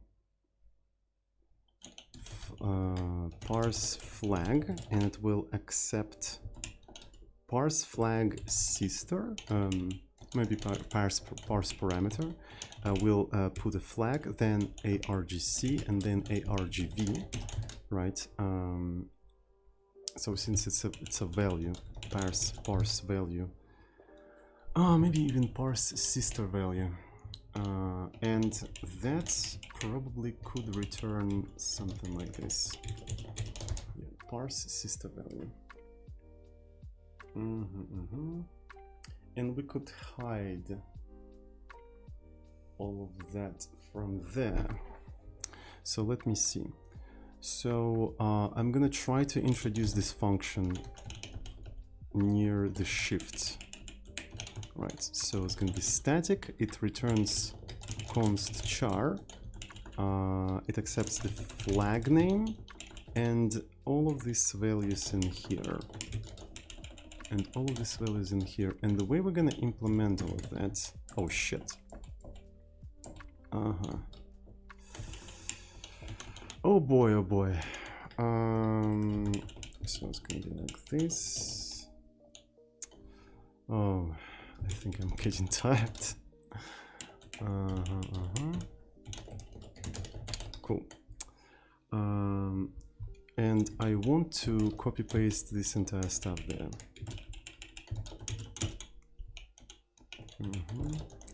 Parse sister value.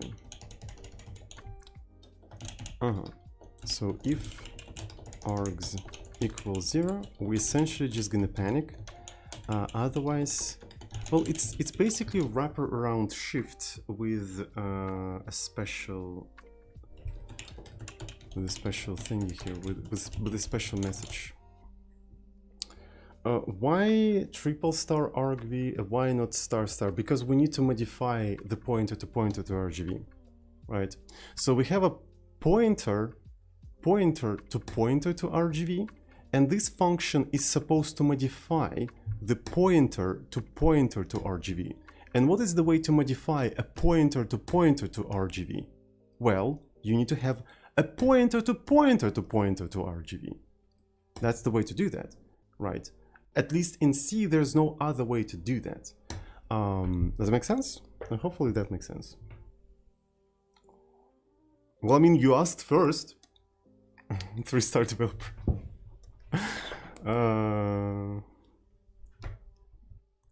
Thanks for pointing that out. You're welcome. You're welcome. So I have a pointer to RGV. I need to modify it. So pointer to RGV. Pretty simple.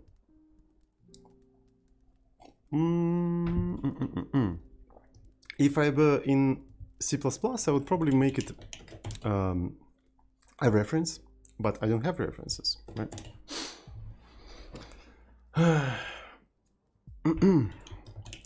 So we already discussed that on Discord, by the way. So unfortunately, semantically, it's kind of difficult to describe that in C, but RGV, right? RGV is essentially an array of strings, right? So it's an array of strings, right? And what I need to do sometimes, I need to pass that array of strings by a reference, right? But unfortunately in C, we don't have the notion of references, we only have pointers. We don't have a notion of arrays, we only have pointers to the beginning of the array. And we don't have a notion of strings, we only have pointers to the beginning of the string in the memory. So that's why to represent passing an array of strings by a reference to a function, you have to have a pointer to the pointer to the pointer to the pointer to the pointer to the pointer, because it's C. Welcome to C. But what I semantically mean is just an array of strings passed by a reference. Make sense? So it's just the limitations of the language. I'm not trying to do anything super fancy. I just have a bunch of strings and I just want to pass them by a reference. That's it. And I do what I can with what I have. It's perfectly logical, all of it. Yeah, cool. I'm really glad that I managed to explain that. So it's not like I'm trying to do something really sophisticated. It's just like I have no choice. All right. So no. Yeah, that's cool. Essentially here now I can do something like parse that, and I can now just get rid of all of this here.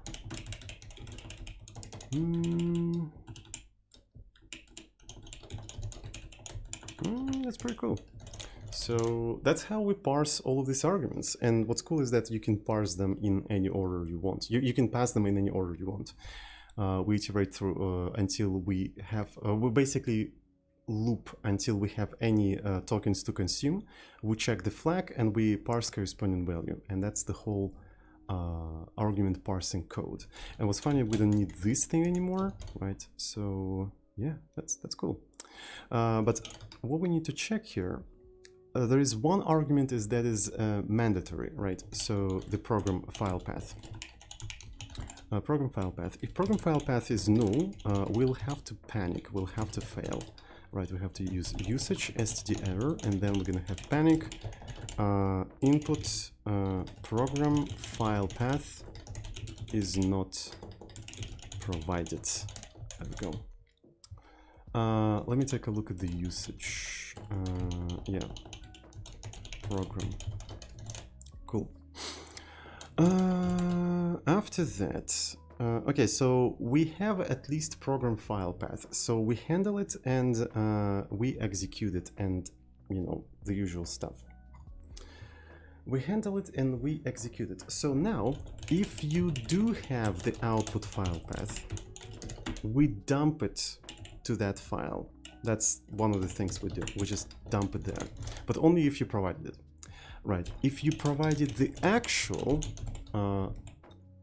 output file path, right, we'll have to load it.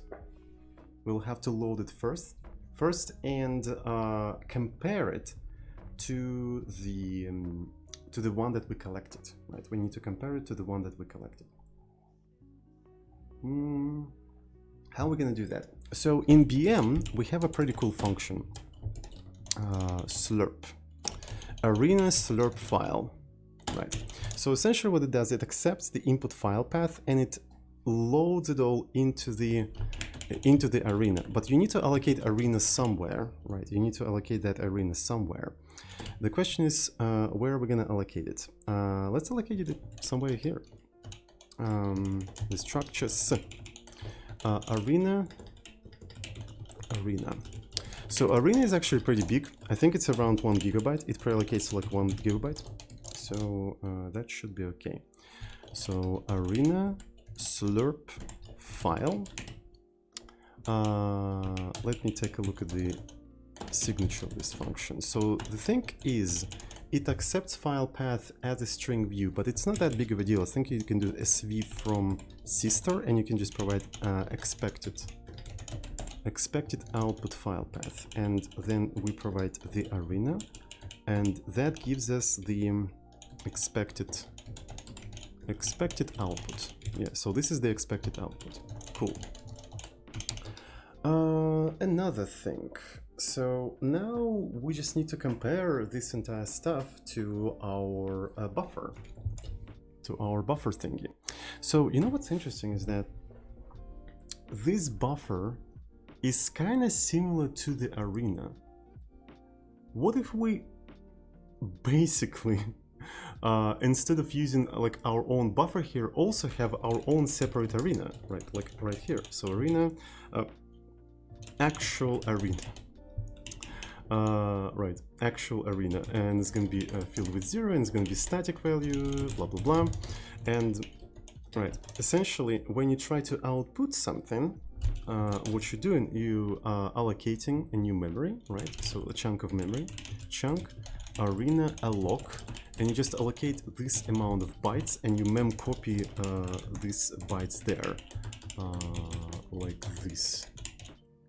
Since it's a linear allocator, it will basically append these things there, and you don't have to even worry about anything, right? So you just allocate this stuff and you just keep pushing there. So you have an actual output in one arena and expected output in another arena, automatically loaded by slurp file. So the next thing you can do now, you can just compare two arenas. Probably. Not really. Yeah, so you will have to compare the output of two arenas, yeah. Because the slurp function also uses the same arena for intermediate stuff and whatnot. So it's a little bit complicated, but whatever. So we have to compare the actual arena with the expected output, but I think that should be okay. The thing we can do now, we can introduce a function sv from arena. That's a very interesting thing. So essentially what it will do, it will take an arena, right? It will take an arena and turn it into a string view, and then we can use string view comparison functions to compare these two outputs. Ah, wait a second, that's really funny. Okay, so arena, yeah, because it's just like, sure, okay, I mean, cool. Return string view So this is how we do that. And I think it's just like count arena size, and then data arena buffer. Right, so there we go. So now we have a string view of arena and everything. So maybe we'll have to put that into the VM as well. We'll have to put it into the VM as well. So here's the expected output, and it would be also nice to know where exactly the output is different. You know what I mean? Some sort of a diff between these two strings. Some sort of a diff. Okay, so but that could be done slightly differently. All right, so SV from arena, and I provide an actual arena, and then I do SV equal, I think. Yeah, I think SV equal, and I compare it with expected output. Yeah, but I might as well actually just do something like string view actual output. So from actual arena, and just compare only actual output with expected output. And if they're not equal,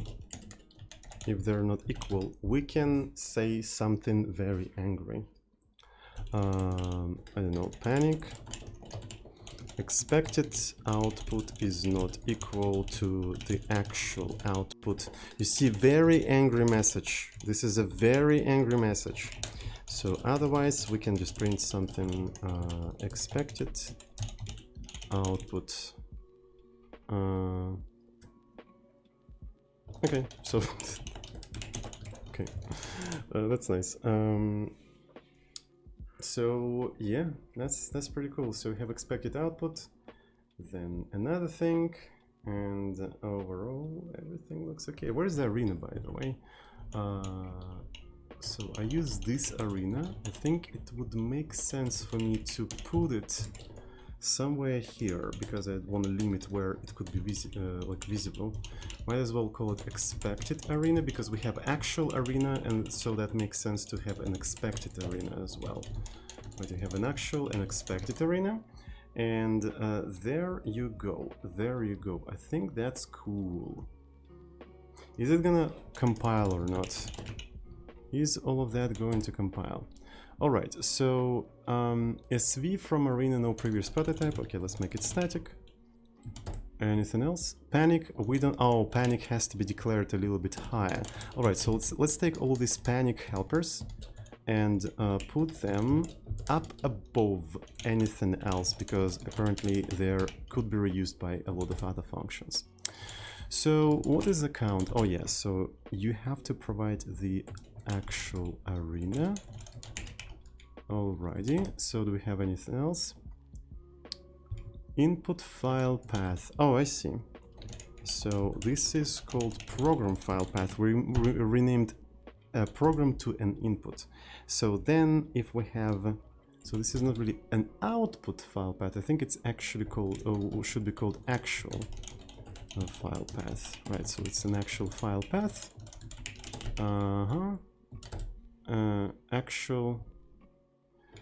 Actual output, I think that's what it's called, actual output file path.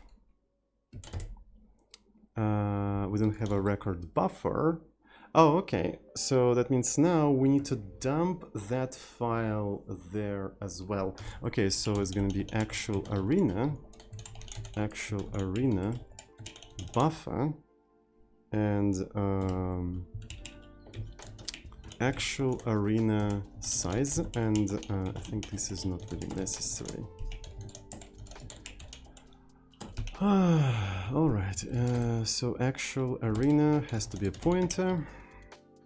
Are we ready? Are we ready already? Cool, that's amazing. That is absolutely amazing. But the problem here is that there's no diff between an actual and expected output. There's no diff between them.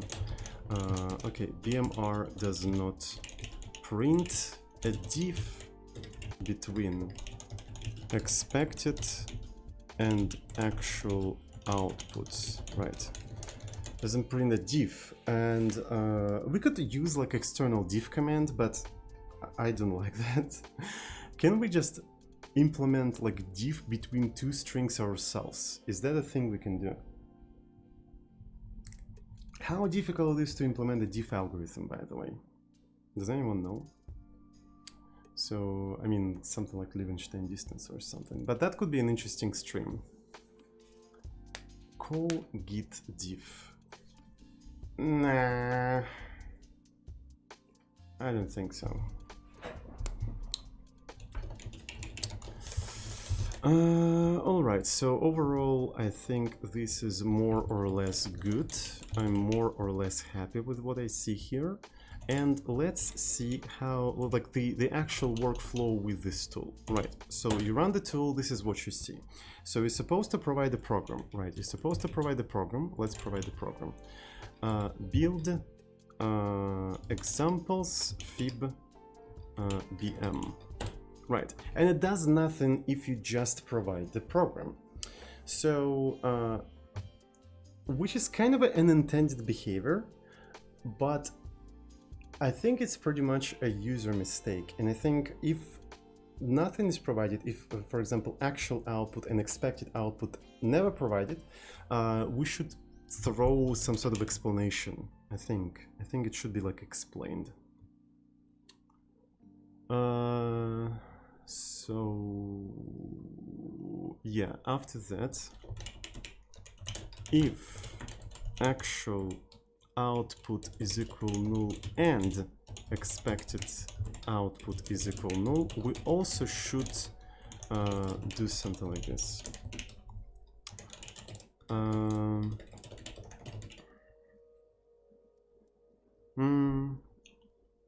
How to explain that? So we should provide at least one of the outputs, right?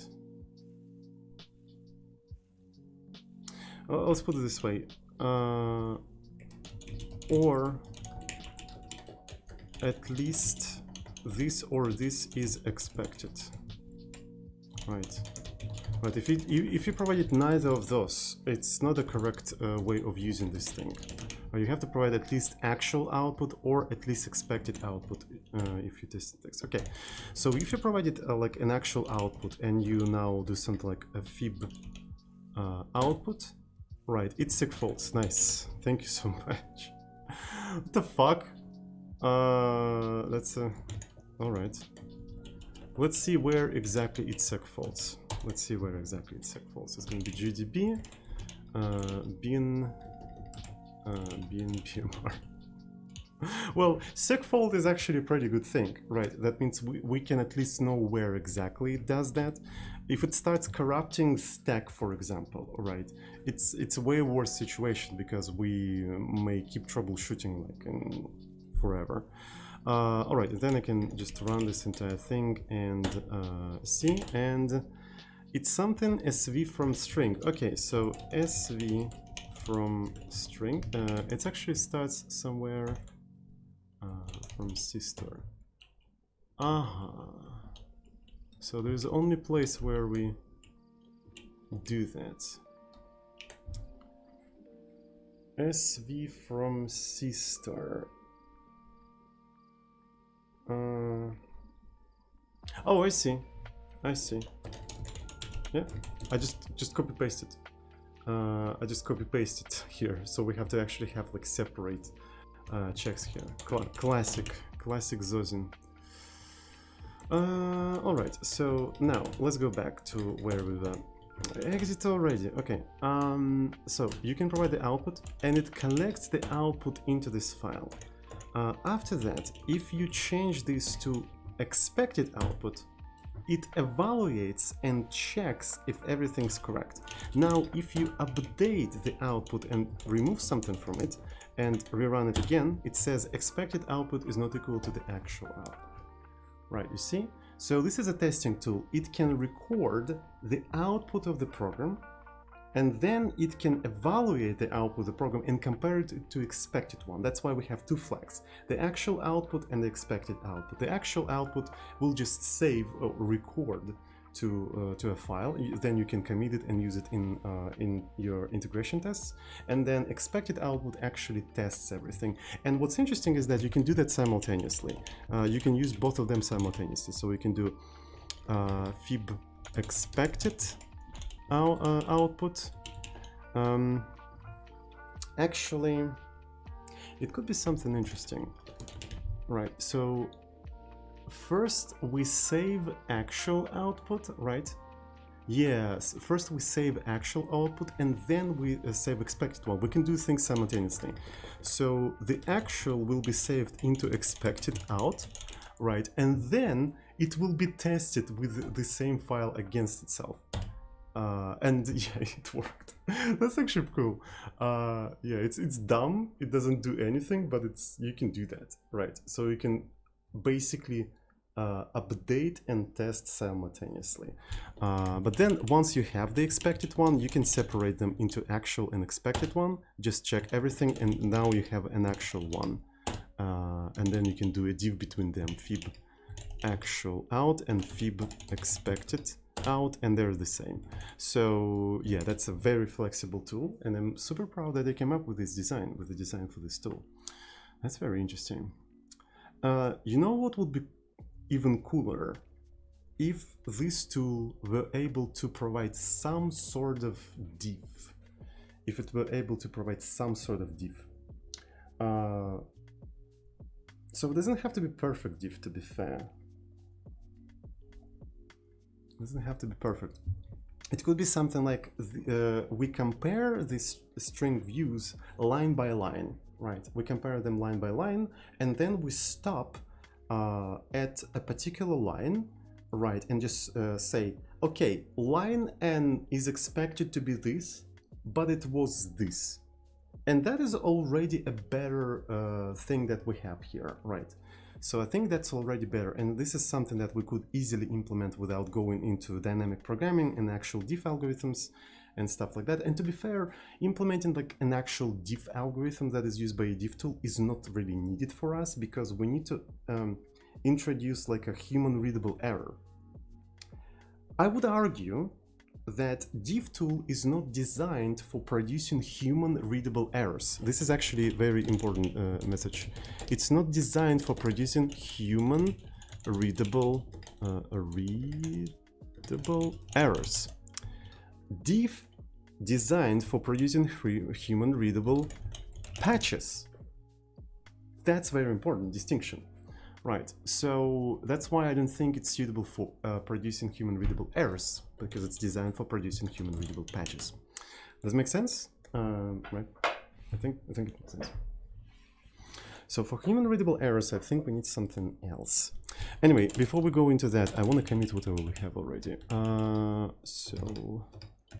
So we did here, we added some stuff. Okay, so I think I'm gonna commit this thing. So fail on null natives. Greetings from Mexico. Hello, greetings from Russia. Today I started my first day in programming. Well, good luck on your journey. I want to say that I just took the first step in this extensive and wonderful world. Well, okay, cool. Good luck. Good luck with your endeavors. Are you going to implement your own diff algorithm? Morning.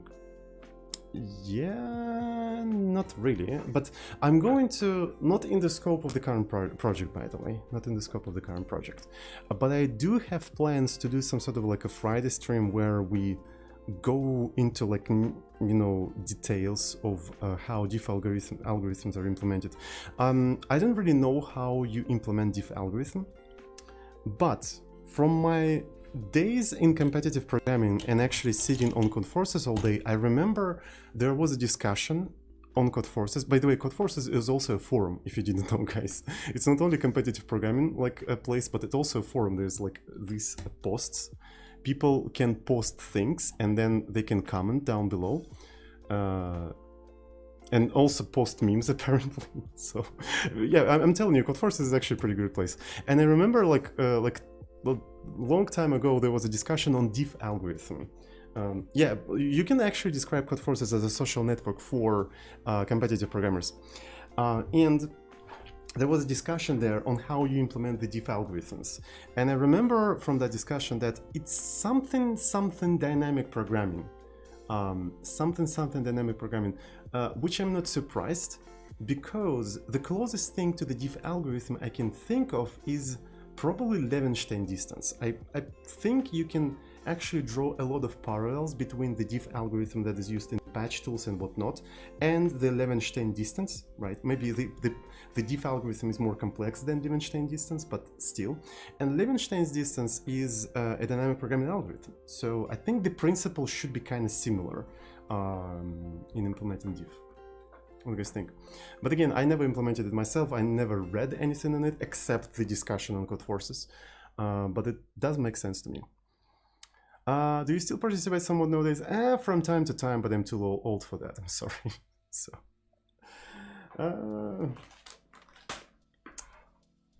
yeah.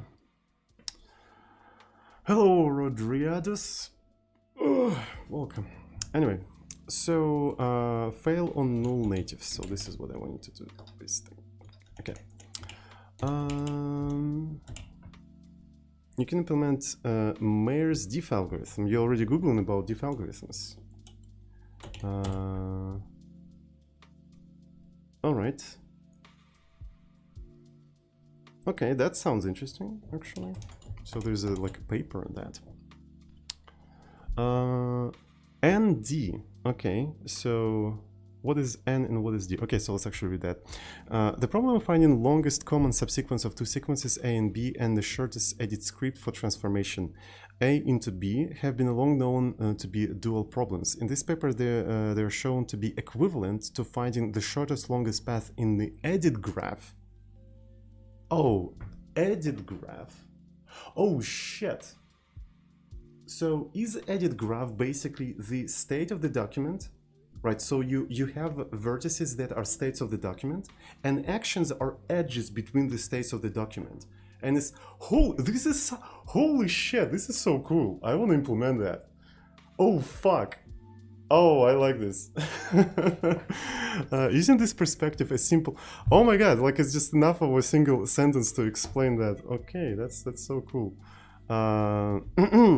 Using this perspective as simple OOD algorithm. Yeah, it's ND.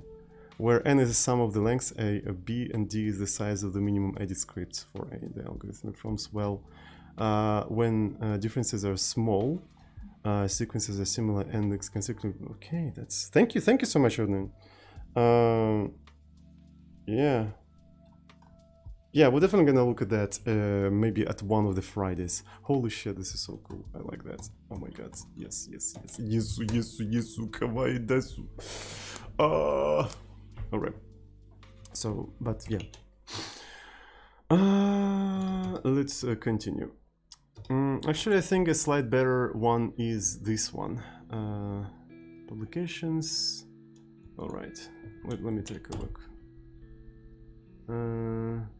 NP sequence comparison. Okay, maybe we're gonna have like a Friday stream where we're gonna look into all of them. So I need a place where I could actually put everything. So I think I'm gonna put all of that into my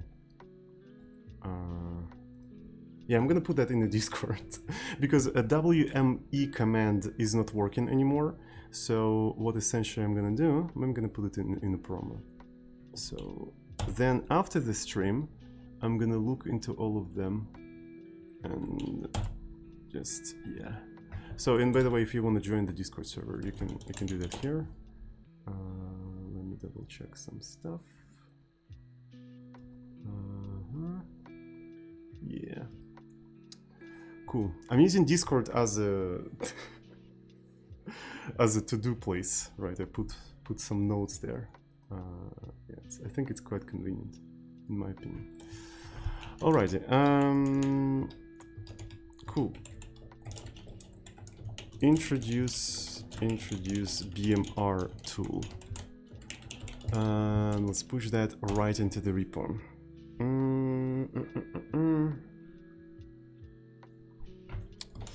So readme. I think I need to also add a section of BMR. Okay, So it's going to be BMR, BM recorder, used to record the output of binary files generated by BOSM,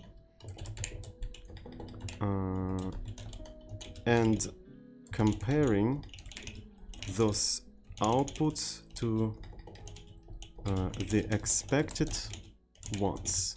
We use this tool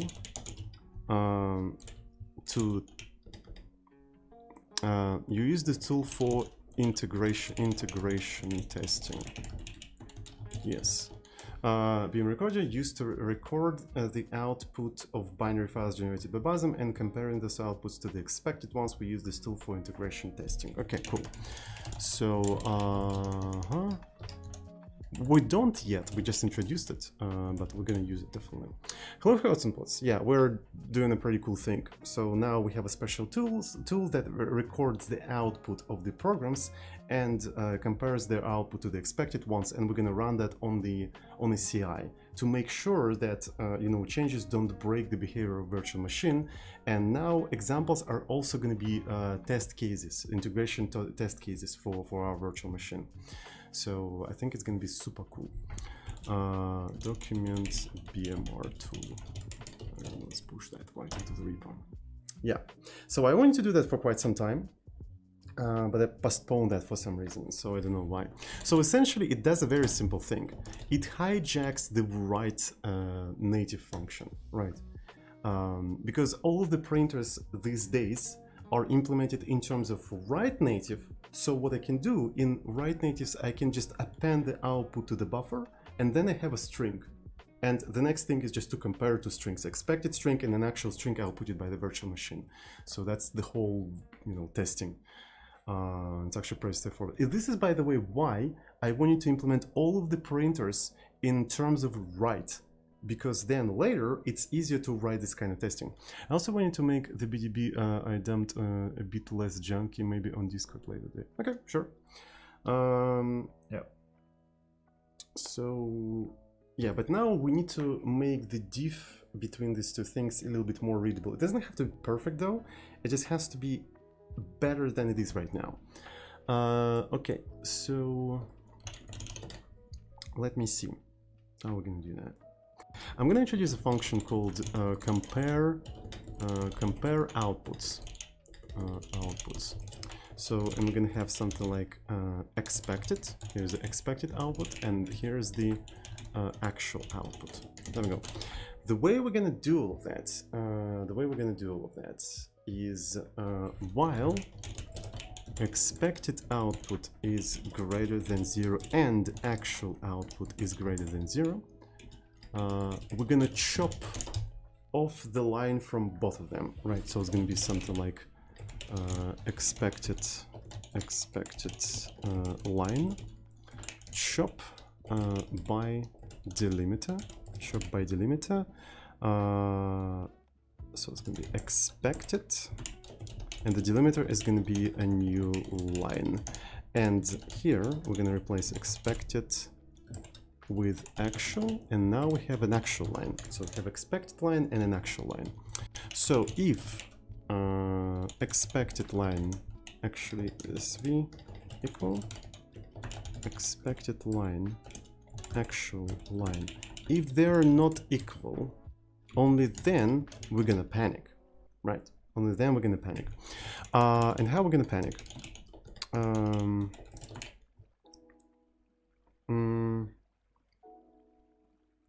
So let me see.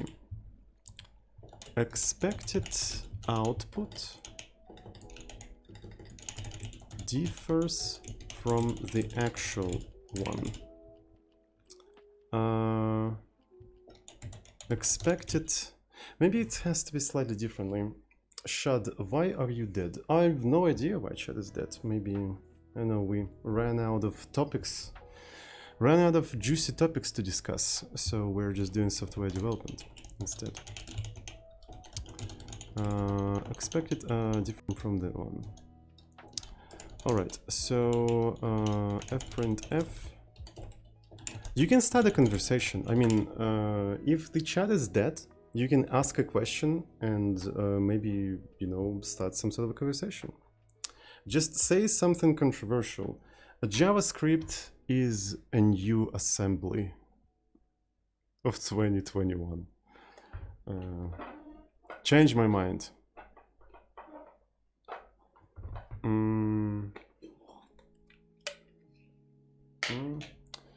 Topic of today, juicers. What that means? Oh, I see you trying to get into the Forcing lore. I see. Your mom. Because it is nothing to discuss here. Well, yeah. Low-level JavaScript agrees. Yeah, he agrees with me so much to the point that he did like a stream in C++.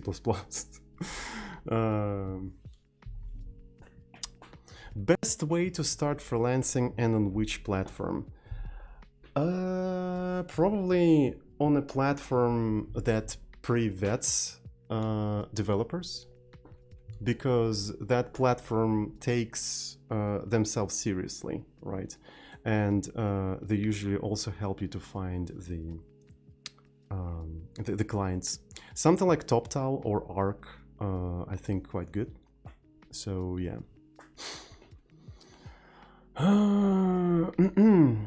So you basically, you generally want to choose a platform that will help you, that will work with you to find you a client, right? You don't want to, well, maybe it depends on your style, right? So it's more difficult to like do everything yourself. There's a lot of platforms that will actually help you to find your clients. Do you also freelance? I used to freelance at some point, but I haven't taken any contracts for quite some time already. GCC has no warnings about uncalled functions. Really? I don't remember. So just attract JS norms and then suddenly, yeah, so this is basically what he did. Expected output differs from the actual one. Expected line, let's put it this way, it's gonna be 0 to be something like this. It's gonna be svfmt, right? Expected this thing like this is gonna be new line. Actual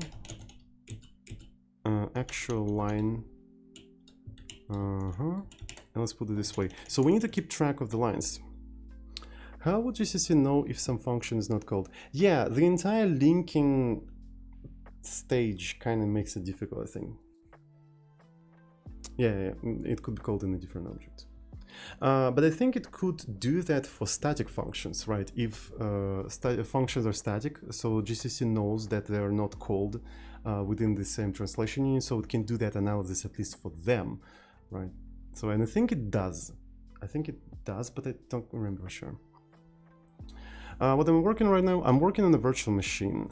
Check out the today command. Oh, it does for the static function. Yeah, that makes sense. It's kind of impossible to do that for the external functions, but yeah. And it shouldn't be done for external functions, by the way, right? And definitely, and another important thing that shouldn't be done for external functions is dead code illuminations. You know, looking at you, GLSL. You know, you shouldn't dead code illuminate a fucking interface of a fucking module. It drives me nuts. Oh my god. So yeah. Anyways, I'm sorry. But yeah, it's just like it doesn't make any sense. Why not? Well, I mean, just to make Zozin sad, right? You can do that just to make Zozin sad. But what have you accomplished? You just made Zozin sad. Was it worth it? Was it worth making Zozin sad? Maybe it was, I don't know. So, you aren't using it, why not eliminate it? Yeah, sure. Who is Zozin? Okay. SVArg. And we're gonna do we're gonna just do line. So it's gonna be expected line and actual line. Alright, so this is how we're gonna do that. And we're also gonna just crash this entire stuff. So this is gonna be like this: error, expected output different from the actual expected line. Oh shit, I'm sorry. Yeah, I want to do a little bit of tab. Cool. So do we keep track of the yeah, we also need to keep track of the line. So it's gonna be for line number, and then it's gonna be line number plus plus. So before here is gonna be line number, and it's gonna be line number. Cool. So this is how we keep doing that. So we just keep comparing them, and if the lines are not equal, we're gonna report that, and we're gonna say which line was unexpected. And once we got an unexpected line, there's no point in comparing the rest of the stuff. So we're gonna just die in that case. And after that, we need to check another thing.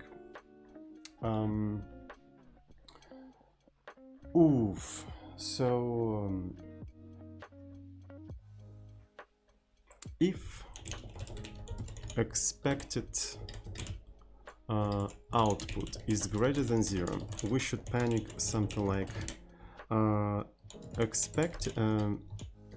expected output is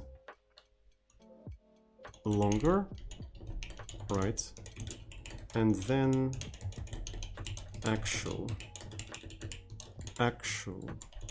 output is longer. Maybe I should say bigger in this case. Yeah, just bigger. Essentially, they have to be equal. I have to say that SML is kind of cool. Well, it's basically like a camel, isn't it? But don't touch SML and J. I already touched it. I work a little bit with SML. Yeah. Okay. So as far as I know, it's just basically like a camel with slightly different syntax and without OP bullshit. Right, is it not? I think that's what it is. Alright, so it doesn't compile, so we do chop by delimiter. I think chop by delimiter has to be SV. Do we have anything else? Exit has to be 1. Compare outputs. Okay, so that means now I can do something like compare outputs, and I just need to compare. So what's the first one? The first one is expected. Yeah, expected, actual, and we can remove all of that shite. Cool. Well, not all of that shite. Some of the shite should stay here. So yeah, cool. So now we have a better diffing and whatnot. Better diffing. So is it gonna work now? Okay, so I'm gonna do the following thing. I'm gonna do BMR, and I'm gonna save the actual output to the expected one, right? So yeah, I'm executing the program, and it recorded the output. And if I just take a look at the expected output here is an expected output. Then I'm gonna use this as an expected output, and it says expected output. Cool. Now I can go ahead and change line 18 and just remove something, right? And let's just try to run it, and it says expected output buffer, the actual one, expected line this, actual is this, and I forgot a new line, of course. So where did I forgot the new line here? Hello everyone who just joined. Hello, welcome everyone. So there we go. So this is basically what our tool says. Expected output differ from the actual one, expected line 17, that one, and of course maybe it doesn't make sense to put it like that. As you can see, it's a little bit better. So we're now comparing line by line here. Right, we're comparing line by line, which is cool. So, and then you can probably, to evaluate what exactly happened, you can just now execute that separately and compare them and see what exactly happened there. I think that's cool. Chat. I think that is very, very cool. Do you know any good dictionary websites? This one is pretty cool. I really like this one. It helps me all the time. Also, I also use Macmillan Dictionary. It's like Oxford Dictionary, but it uses simple English for the English definitions. So if you're only starting to learn English, I think this one is a little bit better than Oxford Dictionary because the explanations are less, you know, cryptic and sophisticated. Right. It just depends on your level. But yeah. And simple English is just basically a subset of English as far as I know. Right. So it's like, you know, there is a traditional English and there's a simplified English. No colors in test runner output, zoomer approval not granted. Sure, I'm okay with that. I don't know how to do colors, sorry. I'm too boomer to know how to do. I know that you have to use escape codes, but I'm just too lazy to look up how to do them. Oh, okay, sure. You're welcome. You're welcome. I use both Google Translate and Macmillan Dictionary. All right. Improve comparison reports in BMR, and I'm gonna push that right into the repo. You need to have colors and have them even when redirecting to files. Okay. So ANSI escape sequences colors. All right. So we need red. All right. So let's take a look.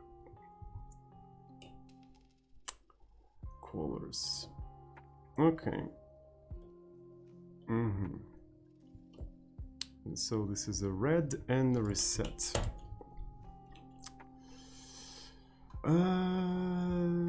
All right. So this is gonna be this. And then we're gonna reset this thing. It's kind of difficult to copy paste this stuff, but I'm trying. I'm doing my best shot. I'm doing my best. What the hell is that? All right. Use X. Yeah, I probably have to use it. X like this.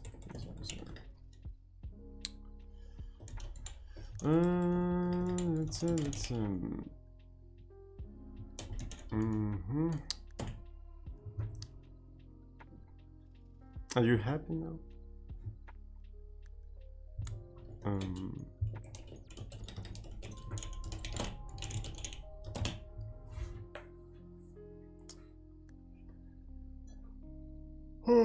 Classic. Am I zoomer now? You see, I don't even remove the escape codes when I redirect to the file. Am I a zoomer? I think I'm pretty zoomer now. That's a very zoomer thing to do.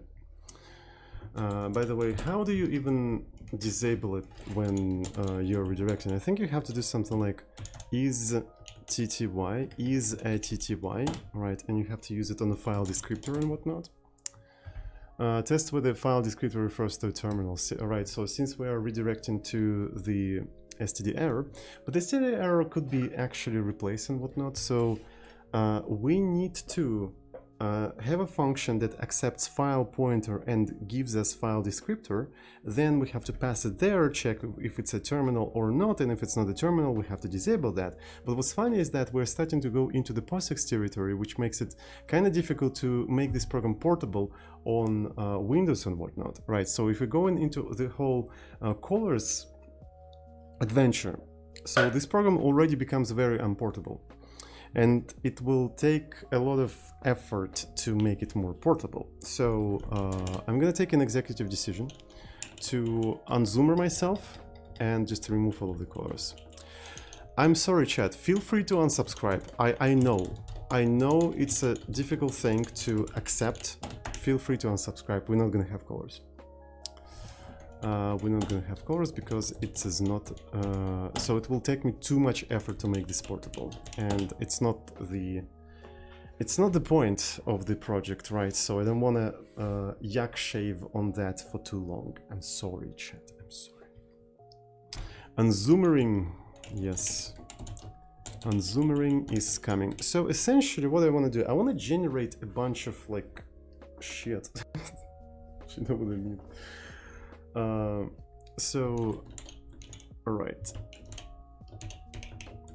I'm going to have, so here's the examples, and I need to prepare expected outputs for those examples, right?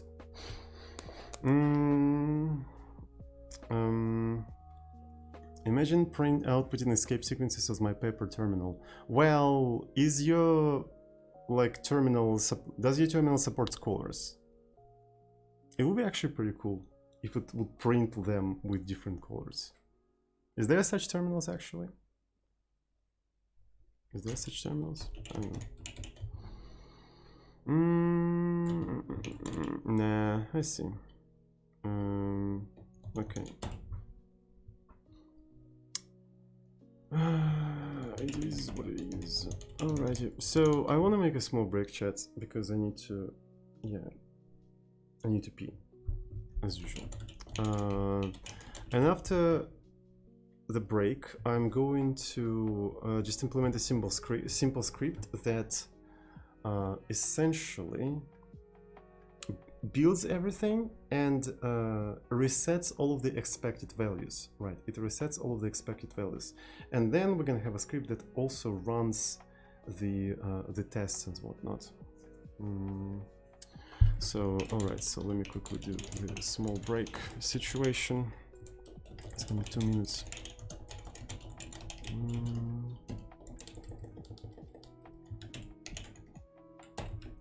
All right. All right. Let's make a small break, boys and girls, and have fun.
Yo, what's up?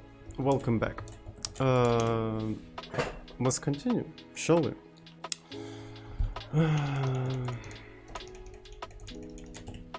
So, I need a special script that will run everything. So, how am I gonna call it? Record tests sh, right? So it's gonna bin sh, and essentially I'm gonna just do set xz, and then it's gonna build sh. So first we need to build everything, right? We need to build everything. After we build everything, we need to iterate through all of the examples here. Should be pretty straightforward. So I iterate through all of the examples and I get rid of their names. And the next thing we're gonna do, build example bm, and it's gonna be build bin bmr, and this is the program. Right, this is a program, and we're gonna output all of that into the I guess tests, maybe test example expected out. Yeah, so essentially it builds everything, then iterates through all of the examples and records the output of each individual example. So that should be okay. And now I'm gonna make it executable, and I'm about to run that thing and see what's gonna happen. Okay, it rebuilds everything just in case, and unknown flag. Okay, I see. So I forgot to do the following thing. So it has to be actual output. So yeah, output it to the expected one, and let's see what's gonna happen. And could not save output file to like null.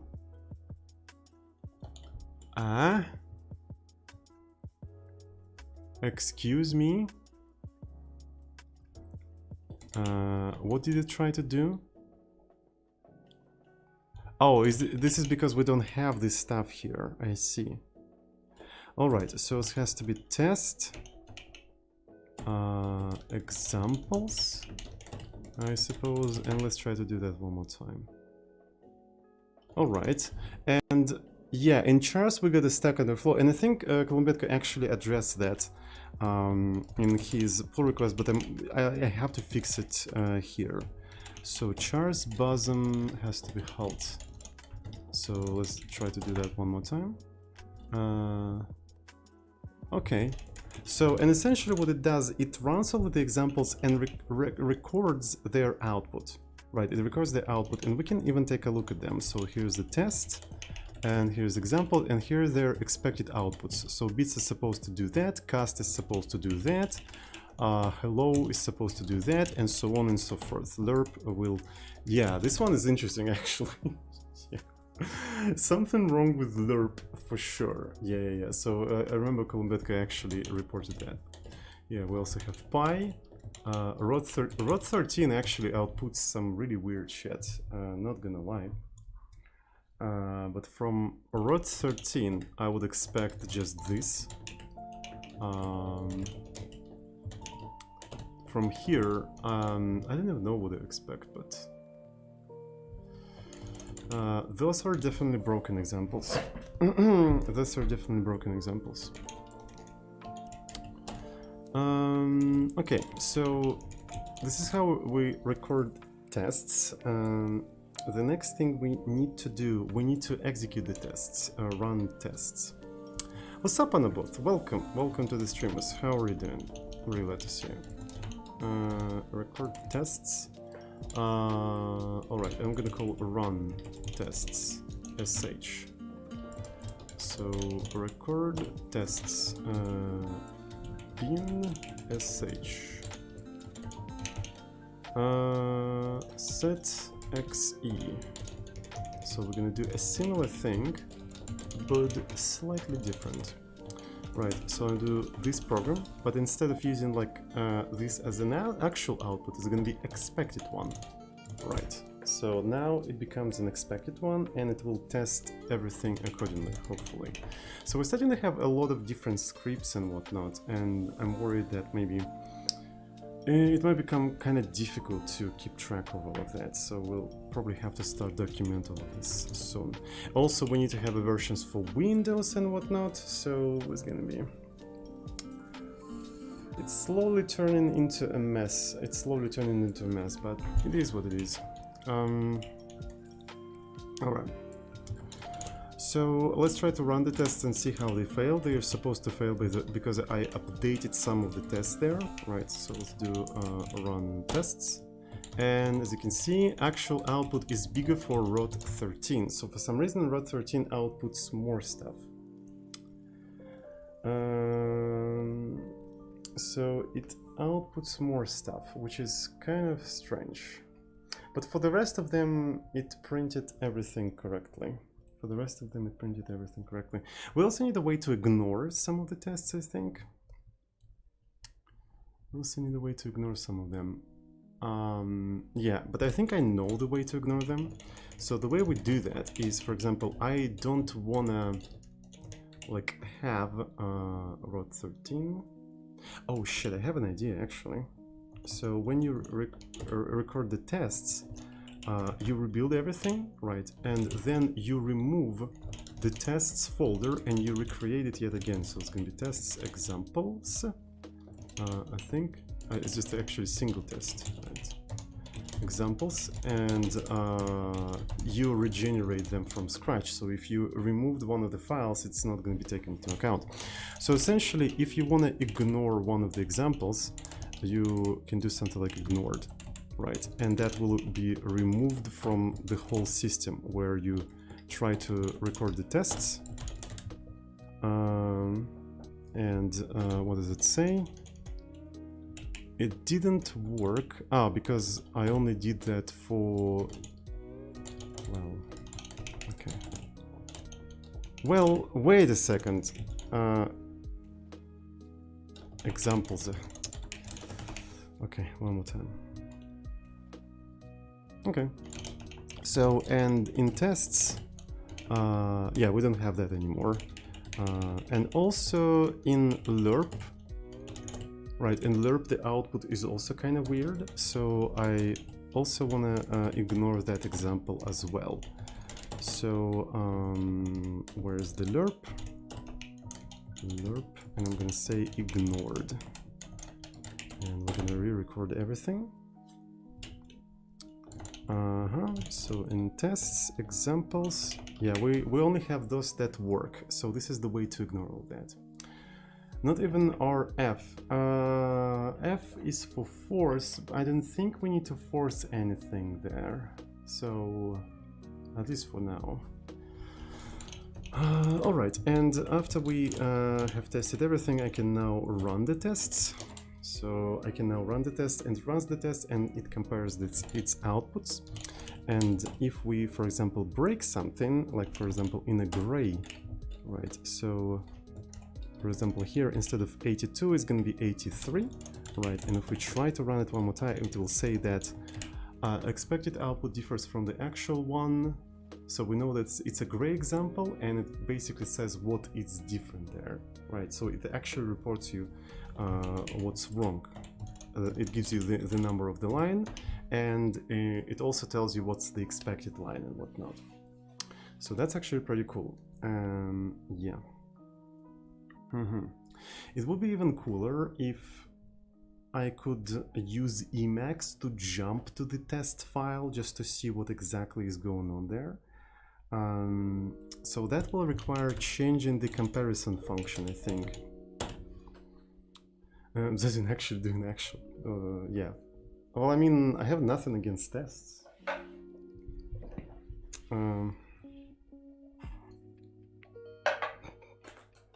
There's something wrong with our industry. So TDD people somehow managed to create a perception that if you are against TDD, you are against testing at all. So I have no idea how they managed to do that. How did they manage to do that? Like, so every time you try to argue against TDD, people, like majority of people, automatically assume, oh yeah, this guy doesn't like testing.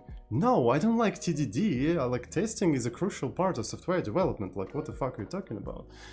But yeah.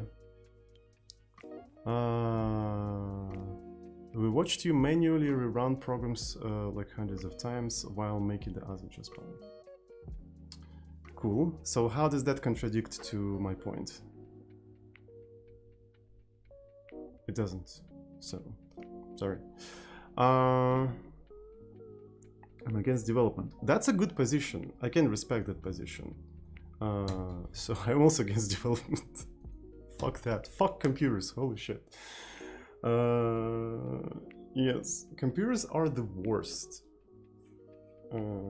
They wasted so much time of humanity. It's insane. And we were promised that computers will save our time, but so far it's kind of opposite. They actually waste our time. It's really strange. It's a trap. It was a trap all along. Yeah.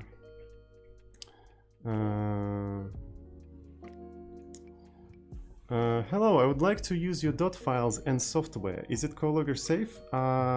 Yes. I mean, what do you mean by Keylogger safe? First of all, I don't understand the phrase. What do you mean by that? If you mean if they log anything, they don't, and you can verify that by reading the source code. So yeah. How to TDT when you don't know what you're doing to do? Just yeah.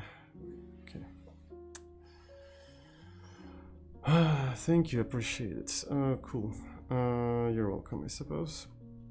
So, I want to change the comparison function, right? So, we compare the outputs, so the actual output and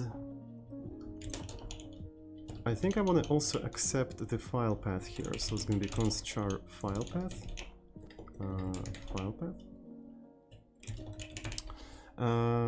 and I want to do this stuff where I'm going to remove the line, right? I'm going to remove the line, but I'm going to print it in a slightly different place. So I'm going to print it here. SZU, ZU, and that should be it, in fact. So it's a file path and line number. Now, so I just ran the tests, but running the test doesn't rebuild everything. I think that's wrong. So before trying to do this stuff, I think we should rebuild everything as well. Okay, so yeah, you have to provide the expected output file path. Please rebuild, Mr. Compiler. Cool. So I'm gonna change it to 83 and let's look at that.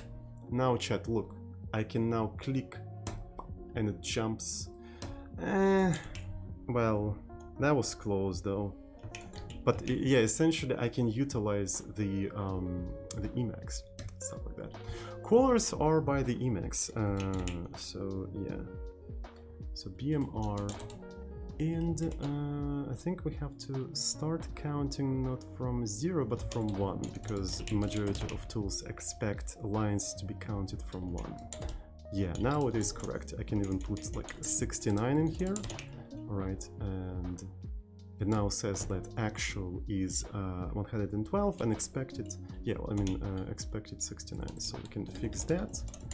And yeah, that's pretty cool. So it's actually useful, and it integrates with Emacs or CM. CM also can be used for jumping to the corresponding places and whatnot. So that's pretty cool. That's pretty cool. I really like that. And these things are needed to be committed, right? They're needed to be committed. Okay. So furthermore, some of the examples that are ignored, right? I think we need to do the following thing. What the hell? Oh yeah, to do. where is the thing? BF. So Kolombetka actually like submitted an issue about lerp. Did you submit an issue about lerp? Where is it? Oh, it's on a different page. I see. Lerp. Okay, semicolon in the yeah. It's actually colon. It's actually colon. It's not a semicolon. But I'm gonna do it like this. And I'm gonna connect this thing here. So yeah, it's essentially ignored. Yeah, I also confuse them all the time. Don't worry about it. Yeah. So yeah, I'm gonna put this thing here, and in rod13, I think I want to double check. Hello, Thinner. Welcome to the stream. Welcome. How are you doing? Bin BME I and build examples rod13 BM. What's interesting is that the garbage is not visible though in the output. The garbage is not visible, but what if we output it to the text? It's there. Huh. That's very interesting. It's there.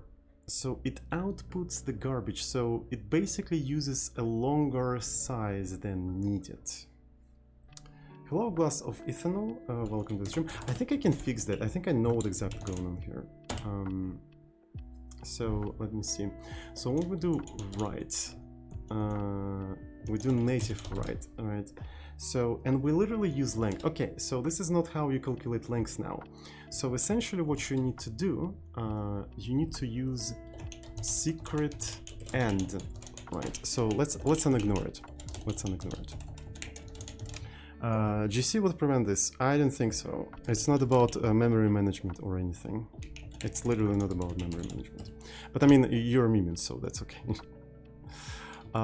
Okay, unknown length. Yeah, so you don't have length, but you keep incrementing this thing. Okay.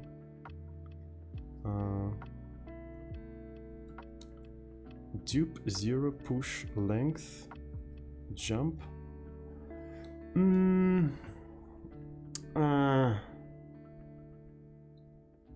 Yeah, okay, so I'm gonna do secret and here I do push +1.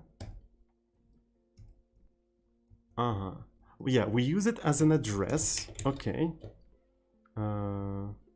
Is developing GachiBasm going well today? Yes, it is actually. It's actually going really well. Thank you very much. So, and then here, what I want to do, I want to do +1. Right, and then I want to push secret. And I want to do -I. So I'm subtracting them. So I'm subtracting the end, begin from the end, and that actually gives me the size. Alright, so now if I try to run this thing, cool, but we need to record the examples. So I'm gonna do record tests. So let's actually record them. Cool, and in the recorded tests I'm gonna take a look at the rod13, and rod13 is fixed. Right, so what was the problem? So let me show you. Maybe I don't need to draw anything. So essentially you have memory, right? So here's the memory, right? And the string was stored the following way. There was the beginning of the string, and there was the end of the string, right? There was the end of the string.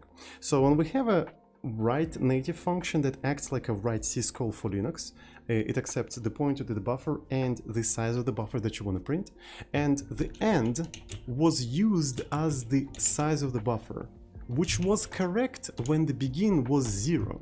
But when the begin was shifted to something else, end doesn't act like size anymore. So now to get the actual size, what you have to do, you have to take an end and subtract start. So, and this is basically what the implementation of rod13 didn't take into account. Is Sodin iterating my password? Why is my... Yes, I'm iterating your password. Sure. Yeah, and I basically fixed that by you know, properly computing the size. So that's pretty much it. That's pretty much it. Does it make sense? I think it does make sense. And it fixes everything. So I don't even have to do anything. But the only thing I need to do, I need to ignore lerp now. So the lerp has been successfully ignored. Okay, I recorded everything.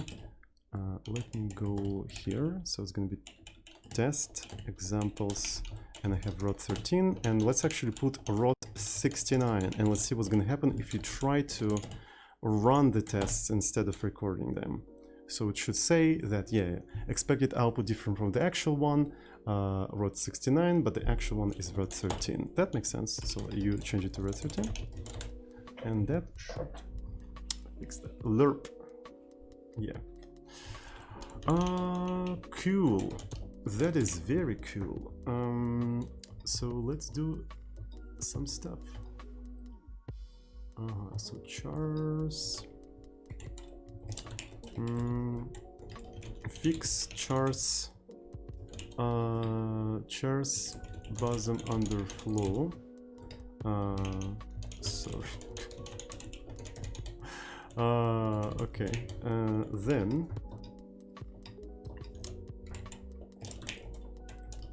fix rot13 example. All right, fix rot13 example. Then ignore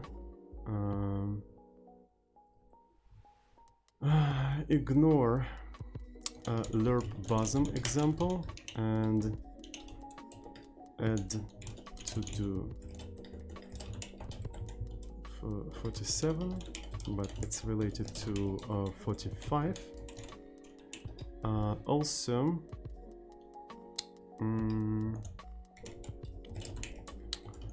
45, improve comparison error in BMR. Chad, I'm trying to solve L3 Nintendo High-Me.c, but I forgot to reverse engineer a part. Huh, interesting. I'm not sure what that means, but okay. Alright, so okay. Introduce a shell script for recording the tests. Alright. 45. Introduce a shell script for running the tests. Let's remove all of that. Okay, so, and I'm gonna push that right into the repo. So we're starting to have a lot of different shell scripts and whatnot, so I'm starting to get a little bit worried about that. But maybe that's okay. Maybe that's okay. So, maybe we should, yeah, I should rewrite all of the shell script in C. I need to go back to my build.c project. Because that project would actually yield a cross-platform build tool. But Zozin, just use CMake. Yes. Reject shell. Yes, go back to C. Yes. Because I'm not even doing anything. Like, using CMake for this project is such an overkill. I don't have any third-party dependencies. That's how bad it is. Right. Like, I'm not even using any third-party dependencies, and I don't even need any sophisticated logic for searching for third-party dependencies. Like, it's... all of that could have been easily compiled with just a single C compiler. And that's what I'm thinking about. Just turn all these shell scripts. Yeah. Turn all of these shell scripts into like a C program, build.c. And that would be cool. Reject C, embrace assembly. For Windows, you can use MinGW toolchain instead of MSVC. Sure. You can. But as well, you can use MSVC instead of MinGW. So what? So what? Oh, by the way, what is system function? Well, I mean, I do know what is a system function, but is it a standard thing? It looks pretty standard. System library function uses fork to create child processes. I wonder, so system should work on Windows too, right? System should work on Windows too. So maybe using system function, yeah. But essentially, you're gonna have like a portable shell scripts, right? So the only thing you need to have for running these shell scripts is a C compiler, right? You need to import Windows.h. I see. I'm just contemplating how I want to implement that. We'll see. So, all right.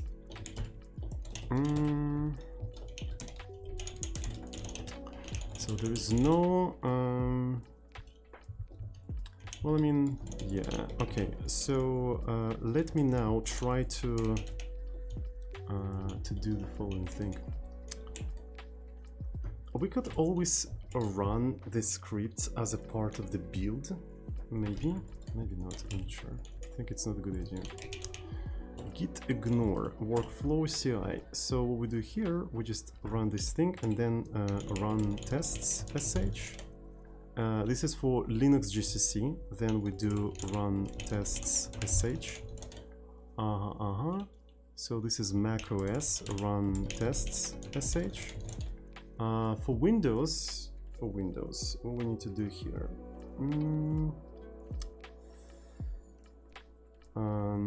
Yeah, it would be also nice to have something like run tests bat, something like this. Run tests bat, but we have to implement that at some point. So I'm gonna actually leave it like this here.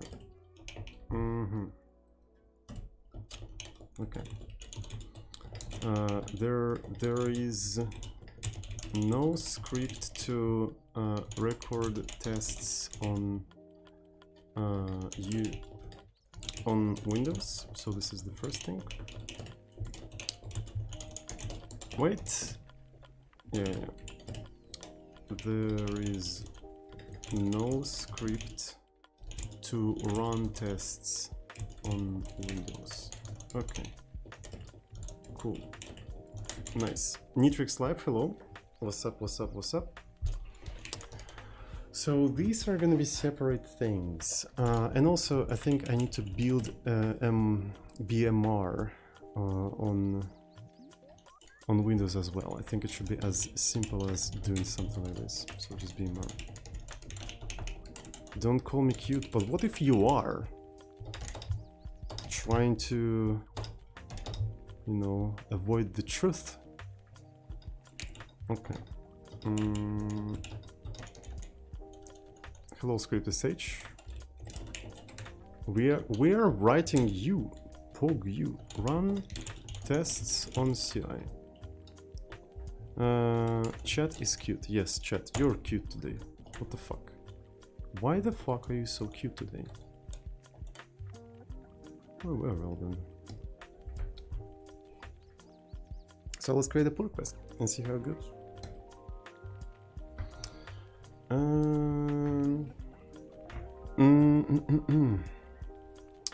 All right. Introduce integration testing. This is going to close the issue number 45.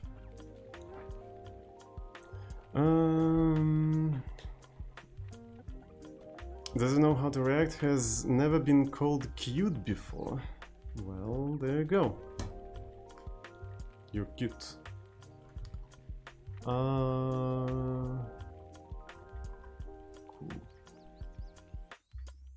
So this is how many changes we introduced. So here's the output of all of these things. And that's pretty cool. It would be nice to document everything, right?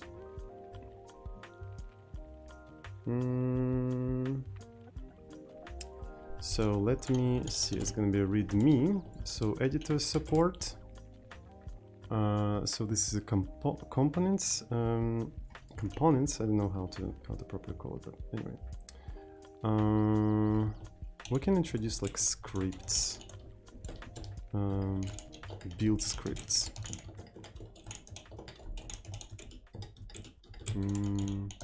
So build scripts. What are you developing? I'm developing virtual machine in C. Thank you so much. Thank you so much, Bit69. Okay, so we want to do like a list of all of these scripts in here. So what we have here is like build sh, then build x86-64, then something like record tests, right? You can have a record tests, and then you can run the tests. So it also fucks up the, you know, the formatting, and I'm not sure if I wanna do anything about that. But yeah, there we go. Maybe it's gonna be okay. Well, I mean, this is not x86-64. It has to be like that. There we go. 1, 2, 3, 4, 5. And build msvc.bat. Cool. Can I escape some of this stuff? I'm not sure if I can do that. So these scripts are supposed to be doing the following thing. Right.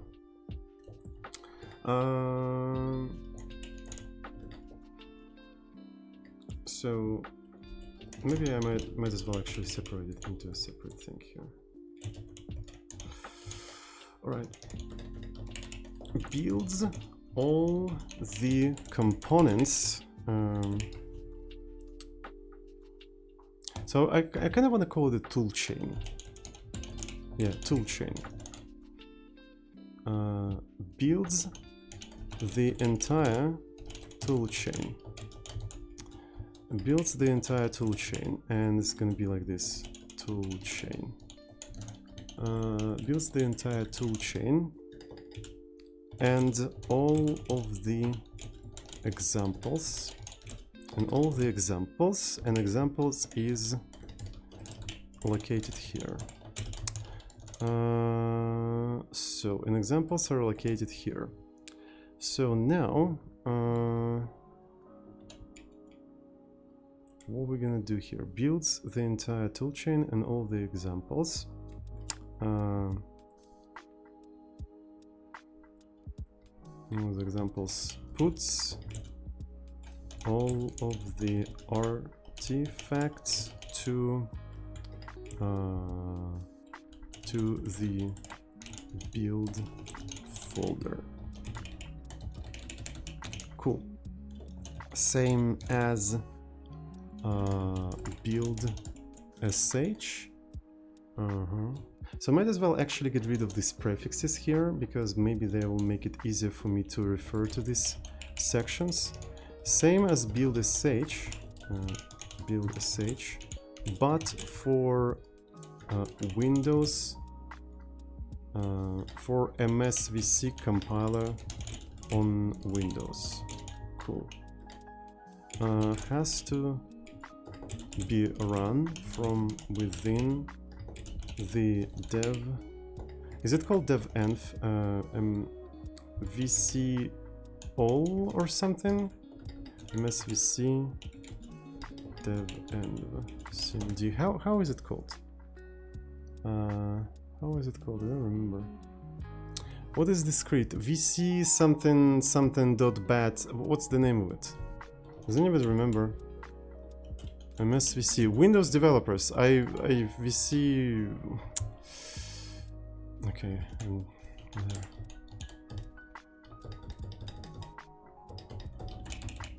Okay. It's... I have no idea. Dev and what? Yes! Thank you, finally. Thank you so much. Thank you, thank you, thank you. Yeah. Trust. Yeah.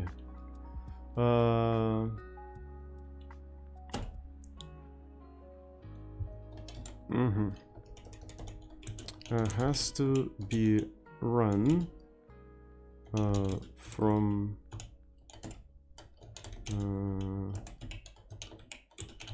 this thingy. All right. Build x86-64. Essentially,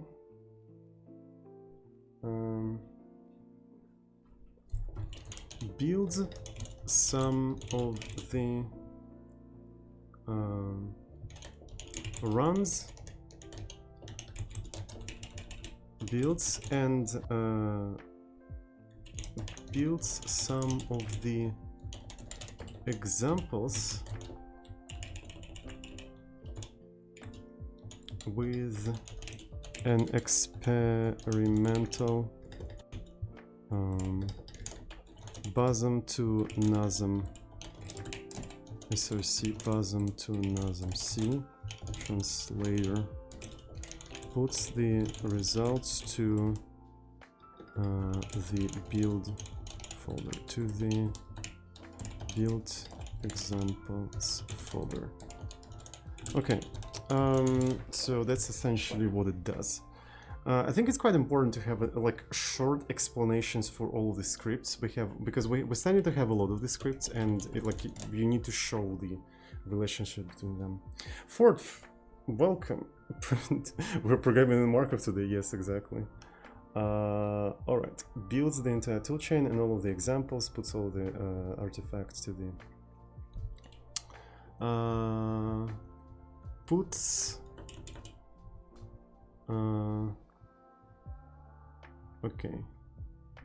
So I just want to say that the toolchain is put into build bin, but an example is put into build examples. Alright, I think it's quite important. It builds the entire toolchain. The toolchain... I don't know how to explain it. So builds the toolchain and puts the executables to build bin, right? Builds all the examples with BASM and puts the BM files to build examples. Yes, that's a pretty good way to describe that. Builds the entire toolchain and puts the executables to build bin. Builds all of the examples with BASM. Maybe translates all the examples with BASM. Boots and puts the BM files to here. Cool. Same as BM, but for MSVC compiler windows has to be run from this thing. Okay, runs and builds some of the examples with the experimental BASM to NASM. Well, I might as well. So do I have a BASM to NASM? I don't have a BASM to NASM section actually. I don't have a BASM. Oh, well, since it's experimental, it doesn't really matter. Puts the results to the builds folder. All right, cool. So that's cool. Another thing. Runs this thing and records the expected outputs of the examples and records the expected outputs of the example to the test examples folder, right? Something like this, to the test examples folder. All right. So another thing, runs build sh, and but doesn't already depend on Basm to Mazm. I need documentation to be able to teach it to the new people who are going to work with me on project that uses it. I don't understand. I'm sorry. Runs this thing and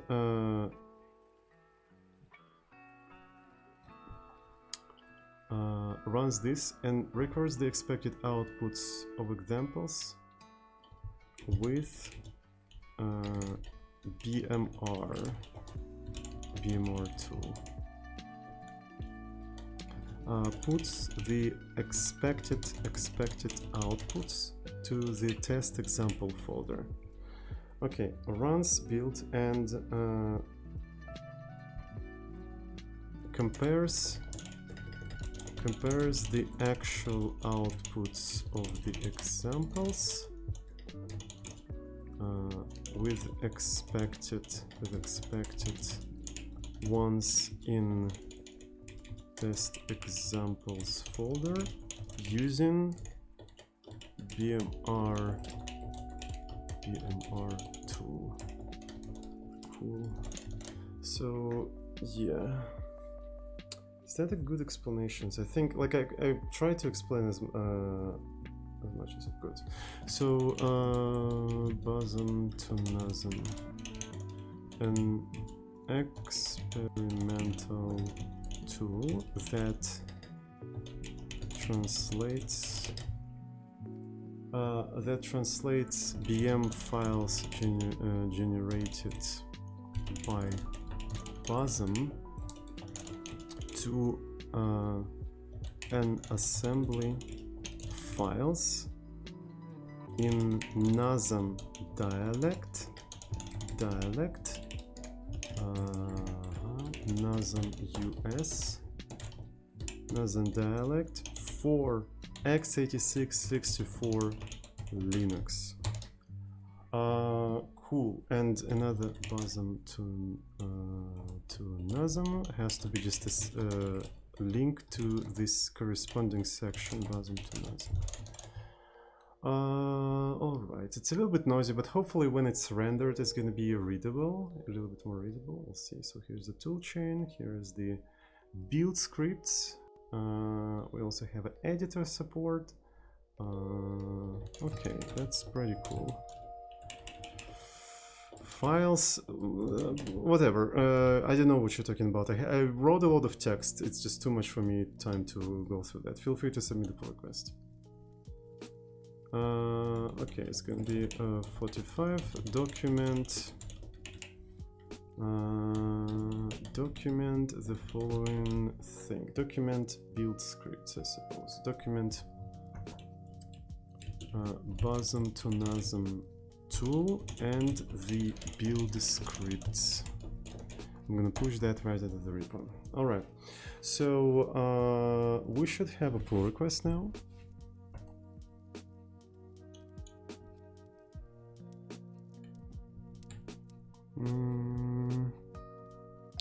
So that's a lot of changes. Okay, actually, it's more changes than it's over my limit, but I think it's justified this time, of course, because I implemented that.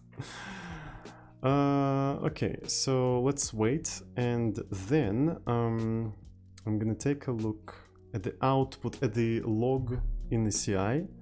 We're gonna take a look at the log in the CI, and we'll see if it actually executed everything correctly. Let me take a look at it. So build all examples. Okay, so yeah, okay. So it ran everything and it says expected output, so I didn't see any problems. So everything looks pretty much okay.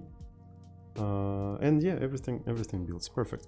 So before we actually merge all of that, I'm going to do bin snitch report prepend body introduced in 189. There we go.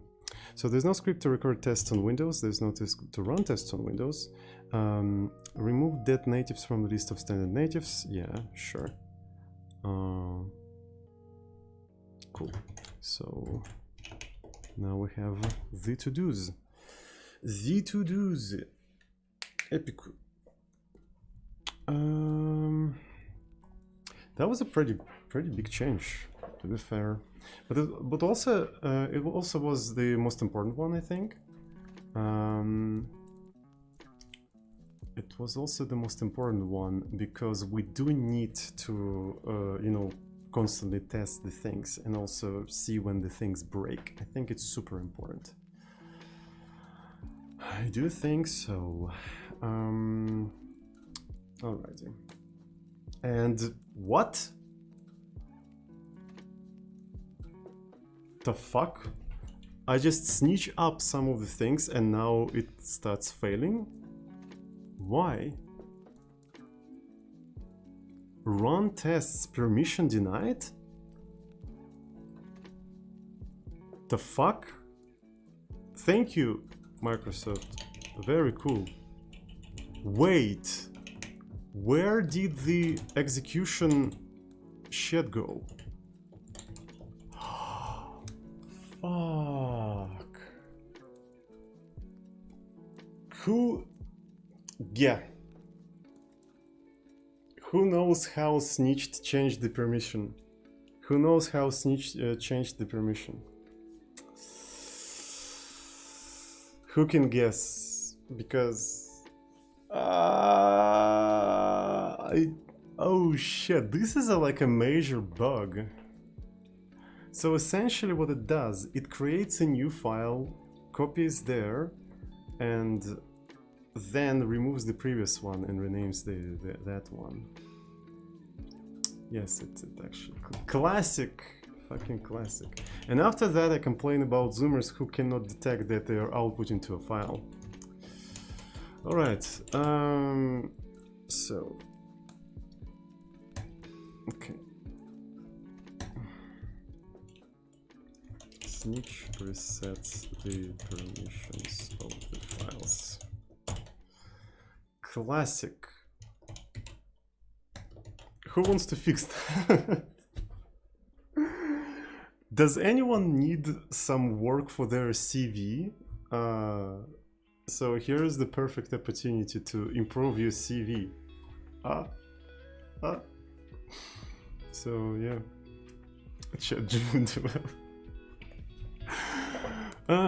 Yeah. Anyways. So let's fix that. Yeah. CV paste. CV paste. CV farming, exactly. Fix permissions of the scripts. I'm gonna push that right into the repo. Just save the permissions. Just save the permissions. Cool. That's a very interesting way of. I'm actually surprised that nobody caught that earlier. So yeah. Is it hard to get permission or problem with portability? No. Why do you ask? So the reason why it is not implemented is not because it's difficult to do. It's because nobody thought about it, right? So there's no... Okay, Kolumbetka, there's no catch here. It is as dumb as it sounds, yes. There is no catch. Absolutely. It wasn't implemented because I'm dumb, and apparently majority of people who use Snitch, they didn't run into that problem, so my dumbness went unnoticed for a very long time. So yeah, literally no catch whatsoever. I'm just dumb.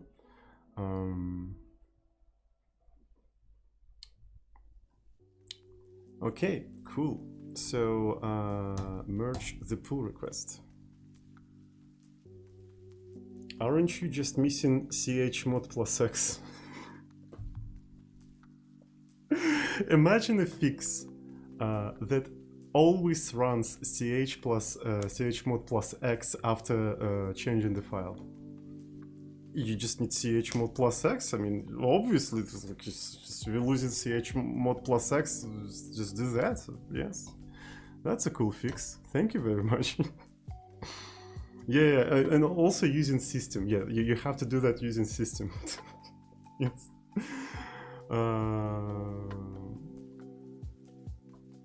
All right. Cool. Epic.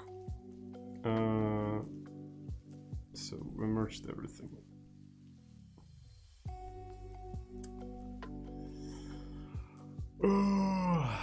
So what do we have here?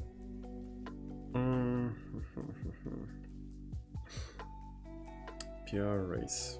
It just changes in .git to match it. Yeah. Alright, I'm gonna make a small break, chat, and after the break I'm gonna make a cup of tea. Okay, so I'm gonna actually make...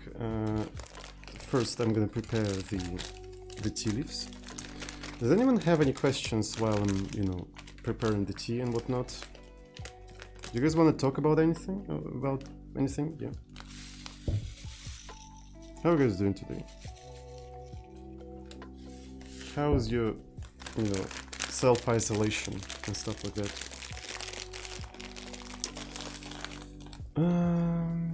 Do you want to talk about anything, Zozine? I don't know. Maybe. Why not? What happened with the kettle? It died. It actually died.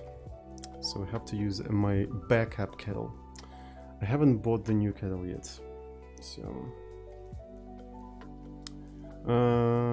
what is your tech stack?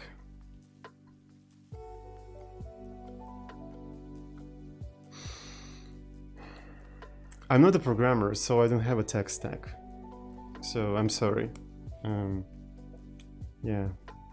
I'm not as cool as the majority kids out there, right? So there's like a GS gang, there's a Python gang. I don't have a tech stack because I'm not a programmer. So furthermore, I'm unemployed. So yeah, sorry. I don't have a tech stack. I know, disappointing, kind of disappointing, but it is what it is. So, are you programmer? What is that? There's a clip of J-Blow with a good analogy, yeah. I think I saw that. Alright, so let's make a small break, chat. Let's make a small break. Small break. It's gonna be 3 minutes, okay? So it's gonna be 3 minutes break. Okay. Don't change your tech stack while I'm on the break, okay? So that's the only requirement. Don't change your stack. So this is a challenge. Don't change the tech stack. Alright. Have fun.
Yo, what's up? Welcome back, everyone. So let's continue. So let's solve another issue. Did I already merge everything? I think I already merged everything. There's no script, semicolon, end of the lerp. Example output. This one is very interesting. So what could cause something like that?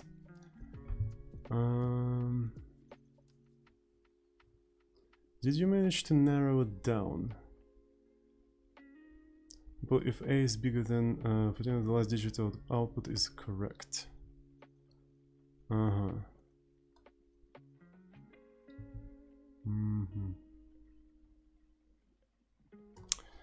Okay, so yeah, let me actually fetch the latest changes since we already merged everything, so it should be okay.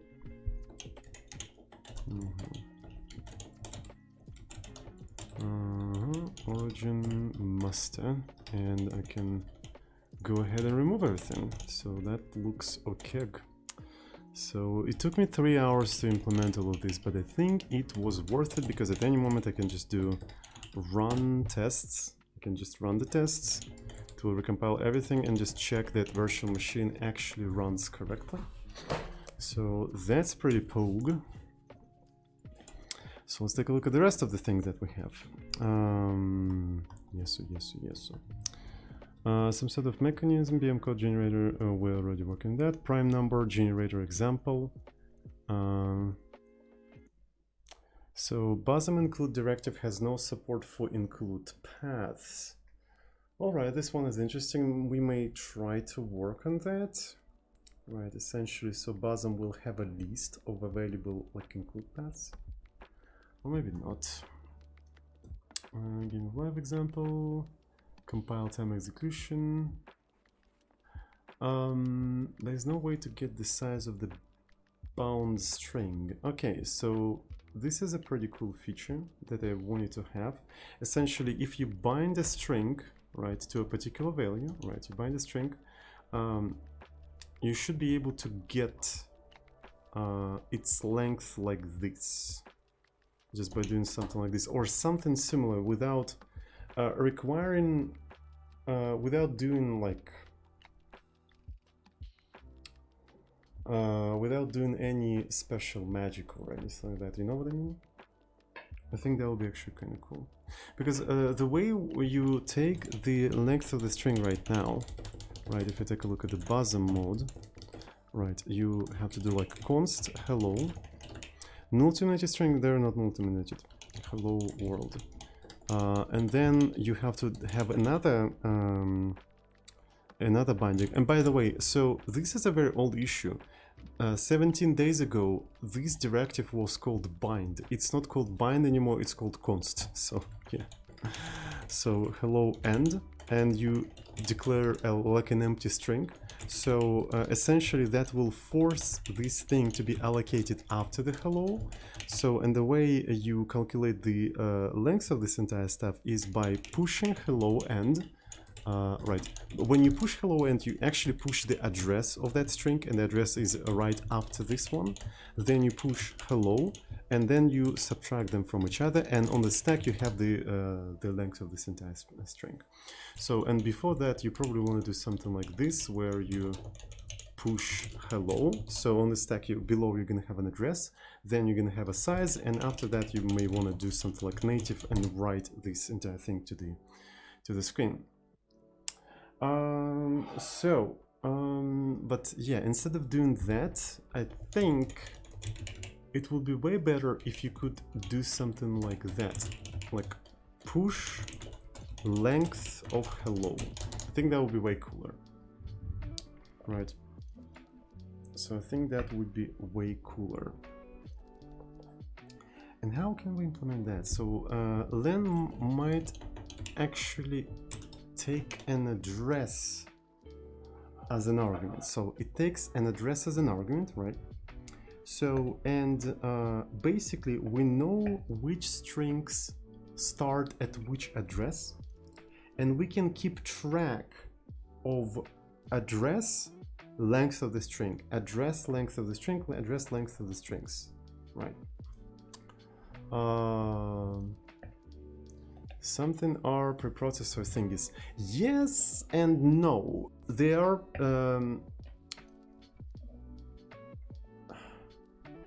bosom directives, right? You know, phrase preprocessor implies that there is separate phase of preprocessing. These directives do not have a separate phase.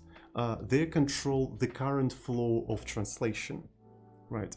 So they're part of the same language. It's not like a CPP or a C preprocessor, which is a completely separate thing. No, they're part of the same language. And what it enables us to do, it enables these directives to even have an access to the whole context of translation. So they can actually do more than just preprocessing. You know what I mean?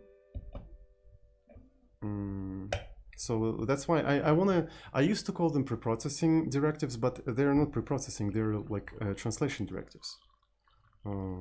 Yeah, they're closer to pragmas rather, like in C/C++, than preprocessor things. Yeah. But what's funny is that they do also have like include. You can include files, native fuzzy, and it's still the translation directive. What this thing does, it calls translate function recursively, right? Every time it encounters include, it just calls itself recursively on that file and keep translating the next file. And when it returns from this recursive call and continues translation, that way it includes everything into the final translation unit that it then dumps into the file and stuff like that. So yeah, it's kind of cool actually. So, and we're also probably going to have like a conditional translation, and it's also going to be part of the same translation. So yeah.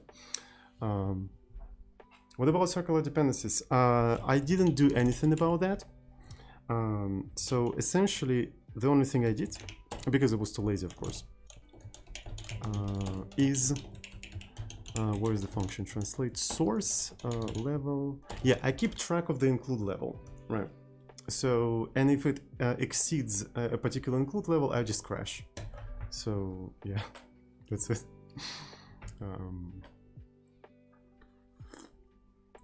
That was the easiest thing to do at the time. So, and I don't have to do any graphs or anything like that, and just let it include as much as you want, and if it exceeds that, yeah, it's gonna be okay. And the fuck. 69. Yeah, so it's the default level, maximum level of includes in bosom. That's a Google level of programming. Yes, I suppose.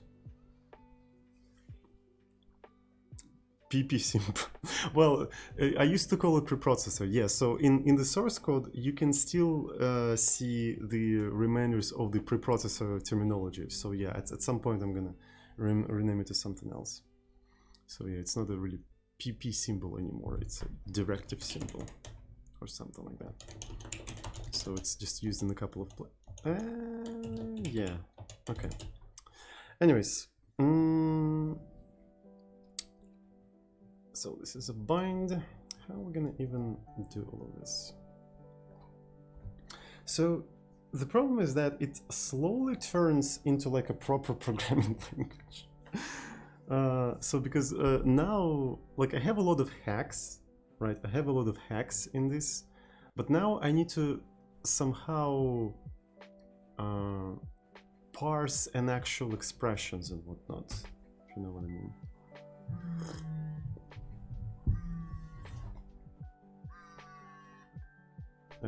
Excuse me, somebody's calling me. I don't know why.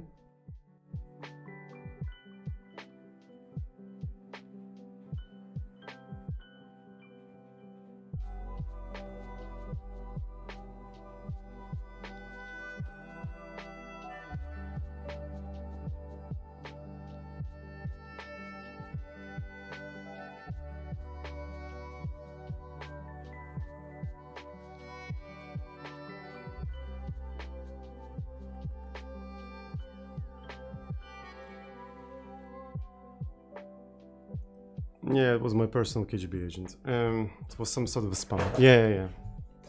Lazy Grid guessed it correctly. IRL spam, yeah, essentially.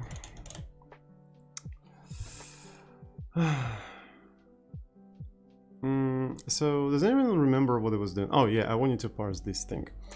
Okay, so yeah, it kind of implies that we need to be able to parse expressions and whatnot. I think maybe it's too complicated, but maybe it's not that complicated to do. We'll see, we'll see.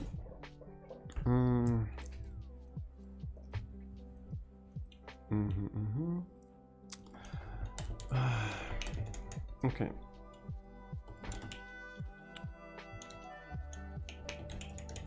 First, the thing I want to do first, I want to keep track of the strings. Right, I want to keep track of the strings. So we have a bosom context. We have a bosom context. So we have deferred appearance in here. We have bosom bindings. We have all of this stuff, and so bindings is one thing. Holy shit, can I just stream in peace already?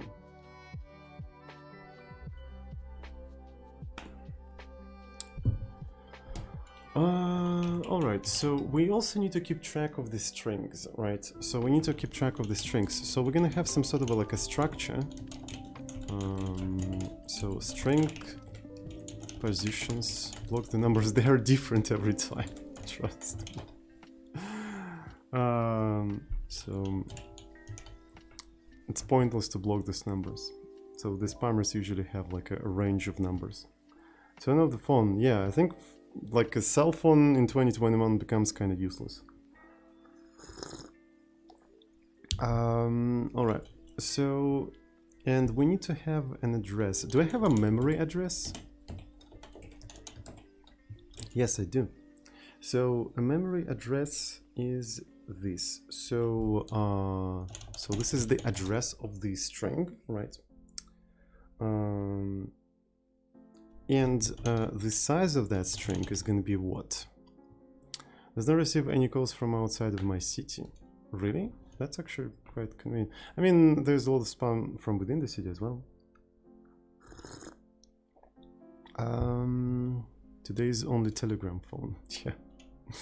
So the Telegram device. So I'm gonna also have a size.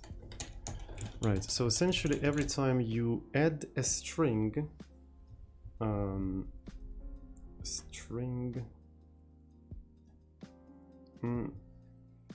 have days where I forget my phone at home, and after half of the day I realize that nobody is messaging me. Yeah, it's kind of a useless device, anyway.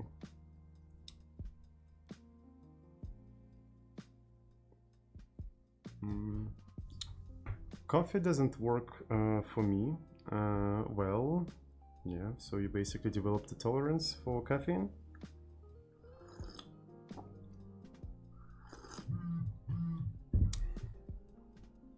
Holy shit.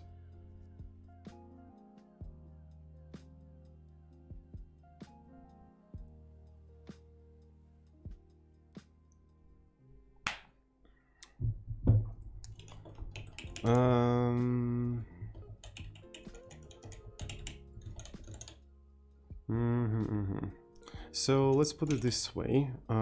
String is actually position, a single one, right? A string position. String position. String positions. String position capacity.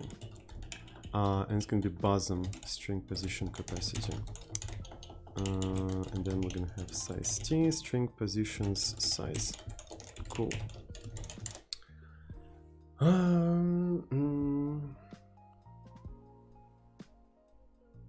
No. So we have a special function, push string to memory. Yeah. So you can push string to memory, and it also returns. So okay, so memory size, and it also returns an address of that string. Okay, so maybe we should keep track of address as a word. Zhiyang, What's up? How are you doing? Welcome to the streamers. Welcome, welcome, welcome. How are you doing? So I think Mondays suck. Well, they kind of do. I do agree with that. So I think I'm gonna keep it as a word. I think it's gonna be over there. So maybe it's not string position per se, but it's a string place. So yeah.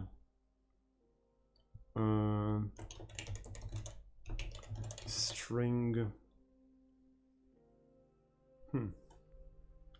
It's kind of interesting.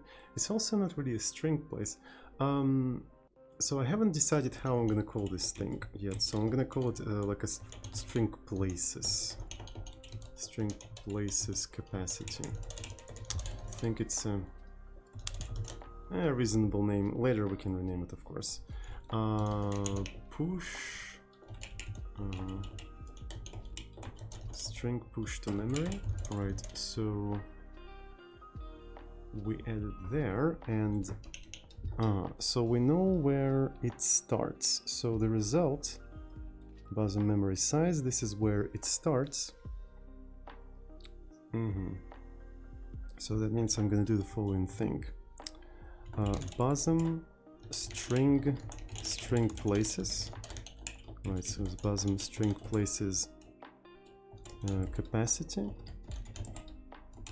But also a string places size. Right, I also need to have a bunch of other asserts saying that assert this thing is less than bosom string places capacity. Right. So, and in here we should have an address. An address is located at the result. So it's going to be result as U64. And then we also have to have a size, and the size is essentially SV count. Right, and that's how we do that. And then I'm going to increment the string places. +1. So yeah, that's essentially what I do. So every time I add a string to the bosom context, to the memory, I also keep track of its position and its size so I can reuse that later. So that's pretty much the point of this entire thing. If I try to recompile everything, of course, we don't have this thing yet. Capacity. So where are the other bosom capacities? I can also say that this thing could be 124. And it doesn't properly work because we have size t, and that one is a word. Okay, word size. Let's keep it size t. I think it's a good place. Okay, so that's pretty cool. Yeah, also run the tests and stuff like that. Oh, by the way, Jiang, you actually missed a pretty cool thing. Now we have integration tests for VM. So essentially we have a special place where we keep track of all of the expected outputs of the examples. Right, for example, there's a Fibonacci sequence. And here I, for example, say that I'm going to corrupt some of the examples here. Right, and then I'm going to run the tests. It will recompile everything and run the test, and we'll say that in this particular place, right, expected this value, but the actual was this. So, and what this thing does, it actually runs the tests, collects the output and compares it with the expected output, and we also run all of that on continuous integration. So, yeah, all of the changes to the virtual machine will be tested against these expected results of the examples. So we use examples as the integration tests. So that's pretty cool. So if I change it back to that, it will work again. Cool. So that's pretty cool, I think.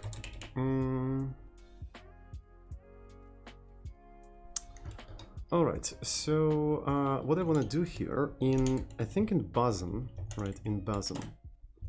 After we translated everything, I think I want to dump to the output all of the known strings, I think. So here we save the file, and then I'm gonna just go ahead and iterate through everything.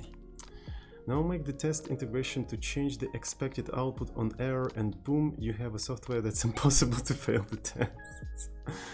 Yeah, and by the way, we also have a record tests, which essentially takes the current behavior of the virtual machine and saves it as the expected one. So if you change some changes and there are expected changes, you can just run it. It runs all the tests and their output becomes the new expected outputs. So yeah. So, and what's funny is that we're using the same tool for that. We have a special tool for recording and replaying the tests for the virtual machine.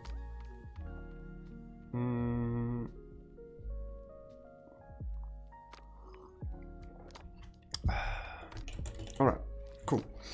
So bosom string places size is going to be ++i, and I want to just print all of this. It's going to be like this. Let me also print it. Whew. Collected ZU strings, right? And we're gonna just put it like this. So this is the strings that we collected, and so we're gonna do address, I think. So this is the address, and it's the address, I suppose, is U64. So I have to use something like PRI U64, right? So it's gonna be like this: bosom string places I. So this is the address, and then the size. So the size is going to be ZU, and it's going to be just this size. Hello, what is that? This is a virtual machine. Check out the today command. Alrighty, so I'm thinking also probably going to do it like this. Cool. So if I try to rebuild all of that, bosom, it's not a pointer. This is not a pointer either. Oh my god. Classic C. Alright. So did it? Yeah. So it actually shows the, it actually shows everything. So rod 13, you see it has 3 strings. So the first string starts at 0 and has a size 30. Actually, all of them have like the size 30. Then another one in rod 13 is actually starts at here. Oh, and we have a string of size 0 that starts at 55. Can I install Dragonfly on this virtual machine? Probably not yet. But it's a different kind of virtual machine. Can you install Dragonfly BSD on JVM? Probably not. So because it's a different kind of a virtual machine. If you know what I mean. I can. Cool. Well, then maybe you can install Dragonfly BSD on this machine as well. Sure. Okay, so as you can see, we keep track of the strings that we add to the memory. I'm not sure how good of a mechanism this is, but it kind of works, right? So the only thing we need to do now, right, we need to be able to just take the address. We just need to take the address and turn that address into the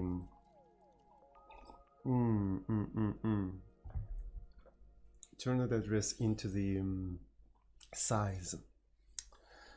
Right, turn that address into the size, and I'm not sure how good this thing is.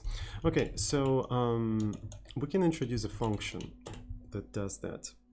So bosom is going to be size t, bosom size of string, right? Bosom size of string, and it's going to accept the bosom. Right? It's not going to modify it though. It's not going to modify it. And it's going to take the name of the string, or maybe the address of the string. So it's going to be memory address, right? So there we go. So this entire thing basically takes the address of the string and translates it to a size if it's possible. But we also need to take into account the situation when you when you're referring to non-existing string, right? So that means maybe we have to return boolean to indicate the failed results. So here's the memory address, and we're gonna return the size like this. We're gonna return the size like this, and maybe we still have to keep track of the size as a word because it's gonna be put on the stack and whatnot. So I think it's quite important to keep track of it as this. Bosom translate source. I'm gonna put it here, and it's gonna be like this. So it's gonna return false right now, and I also wanna assert false. Question: why is he saying he's not a programmer? It's kind of interesting. So, are you a lawyer? Right. Are you a lawyer? If you say no, can I ask you a question? Why do you say you're not a lawyer? Excuse me? Like, wait. Are you a doctor? Wait, why are you not a doctor? Why are you... Okay. So, why are you saying you're not a lawyer? What the fuck? Why are you saying that? Well, why are you not a lawyer? Alright, so...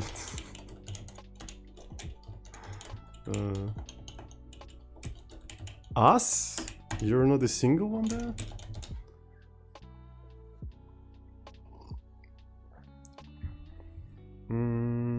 Okay.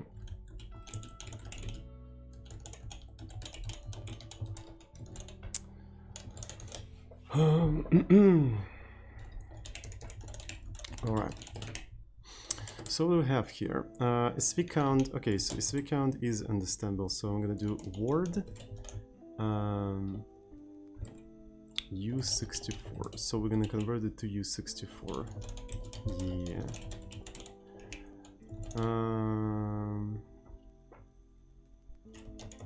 So there we go. So we have unused thingy here, and might as well actually put a void in here. Bosom address size. Okay, and then there's this thing. Oh, and wait a second. Wait a second. So if it's a size, I should be able to, yeah, I should be able to do something like this. U64 and as U64.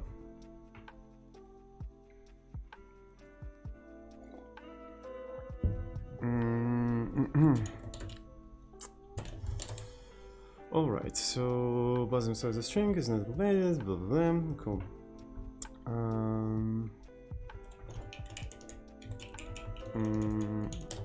So what we need to do here, we need to simply iterate through everything, through all of the available places and whatnot.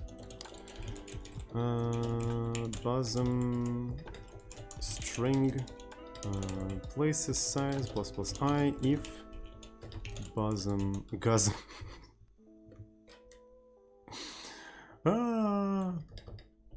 bosom string places address if it's equal to the address. So essentially was, yeah, Tsodin Gazm. I should rename Tsodin Gazm to Tsodin Bosom, or I don't know. Well, there's a better candidate for Tsodin Bosom, but it's kind of MongoDB. Alright, so you make a virtual machine, try to center text in CSS. Easy.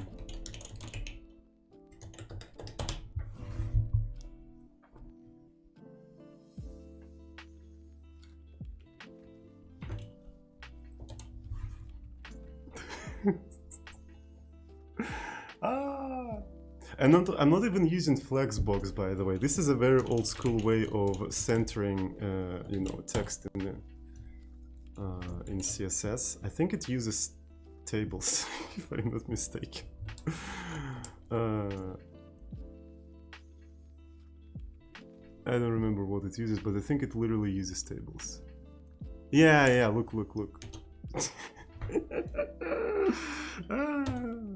Fucking classic. Am I right? Anyway.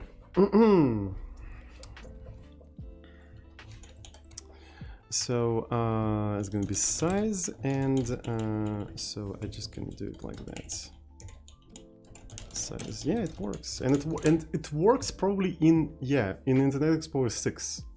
Imagine your solution working in Internet Explorer 6. Huh.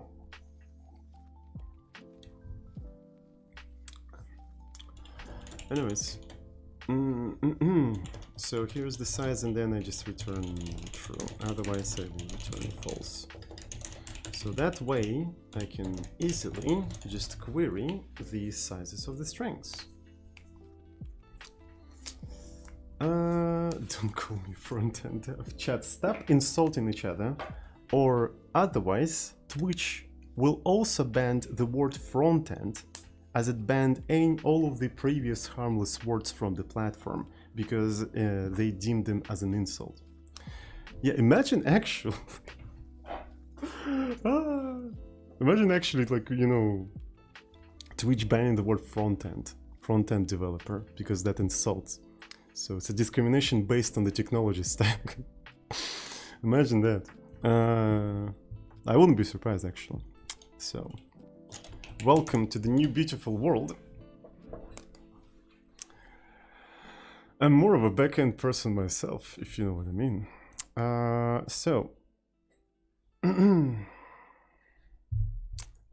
Don't drop your AP or else watch your backend. Haha.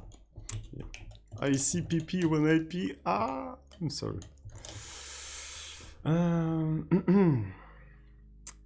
So we have a function that can query the size of the string by the address of the string. Cool. And we can take the address of the thing. I'm not a front-end developer, I'm a user beginner engineer. Okay. Oh, by the way, hello Lomo.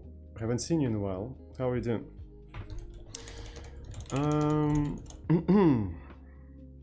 Cool. So, does it compile? Does everything compile in here? I think everything compiles now.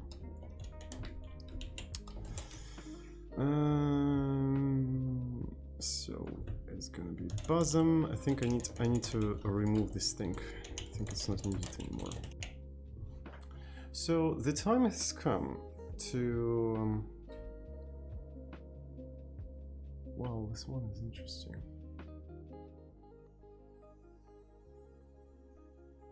I have a weird idea.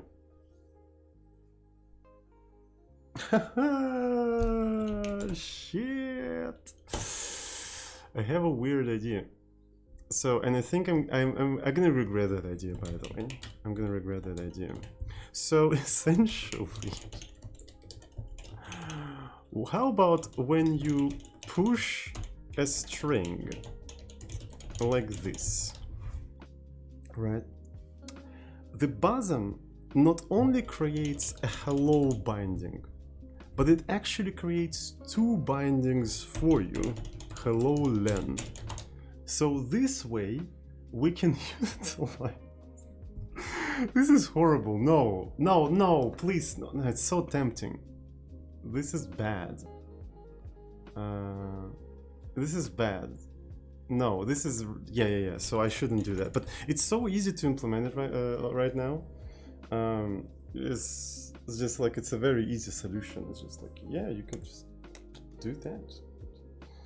But it's not intuitive, right? It's very not intuitive because like you don't know. So it's like an implicit thing, and it's really difficult to learn. It would be better to have like special things here, right? Like this. Wait a fucking second. Okay. We don't really have any restrictions on the names of the labels. So these could be a valid label name as well. So for the time being, while we have not implemented like a proper expression parsing, we're gonna combine the best of both worlds. We're gonna create these as the label. Okay, I'm gonna do that. All right, so I'm gonna do that. So, but I also gonna calm down, calm down. So this is a temporary solution just to get going, right? Just to get going, just to have something. And later we're gonna have a special issue to have a proper parsing of the expressions, right? But for now, yeah, we're gonna make it like this. Okay, so this is amazing. Trust me.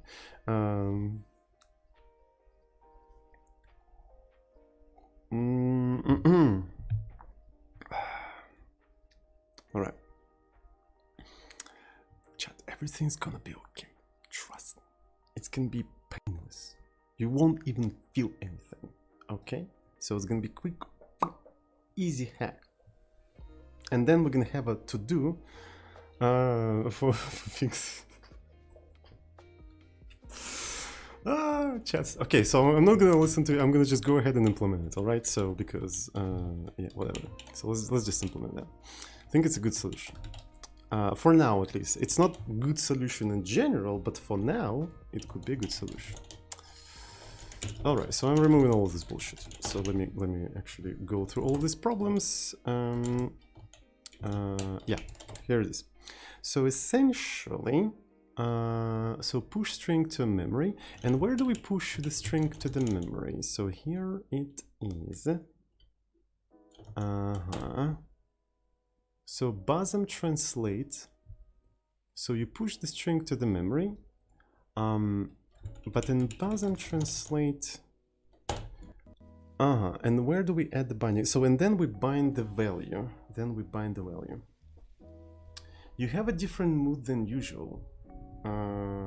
Done. What are you talking about, man? Are you done with everything? I hope not. Hope you're okay. I'm forced to be at home. I got GPS tracker on my leg. What's going on in the chat? Not sure. Oh wait, are you talking about Snitch? Wait, I think I know what you're talking about. Wait a second. Did you really submit a pull request for Snitch to fix? Oh shit! Thank you. All right, let's take a look at that. Let's take a look at the Snitch pull request. Fixes 203. Now executable files that are being reported are going to preserve the executable bit. Is this like a quick solution only for executables or a general solution? We basically just copy permissions from the input file to the output file. Okay, so that makes sense. You can also check snitch-up that shows that test executable is committed. All right, something is breaking with the linter. Okay, well, you're breaking the style of the project, Outline. So, yeah.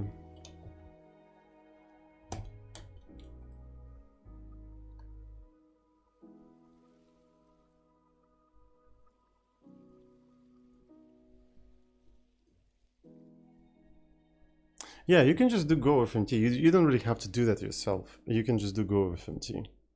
And yeah. Oh, that's a good one. A real-time fix. Real-time fix. Yeah, cool. Thank you so much. I'm just gonna wait. Like, I think I'm gonna just merge it because it looks okay.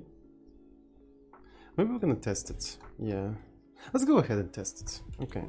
So I'm gonna go to Snitch and just fetch the other stuff. Run origin. Okay. Git merge origin master. Okay, so we have that. And shit, I need to do it like this. Git merge origin master. Cool. I forgot how to. No, this is not the one. How to build Go projects. Go is famous for very fast builds, by the way. Okay, do I have Outline's remote? I don't think so. All right. Cool. So, Snitch. So let's grab your remote. Git remote add.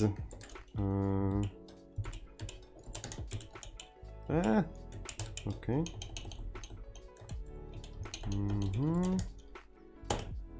And fetch.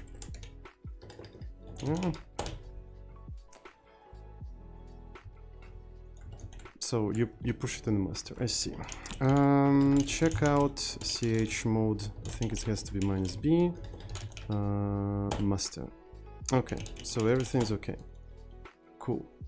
Add copyright permission from input to output. Copying copyright permission.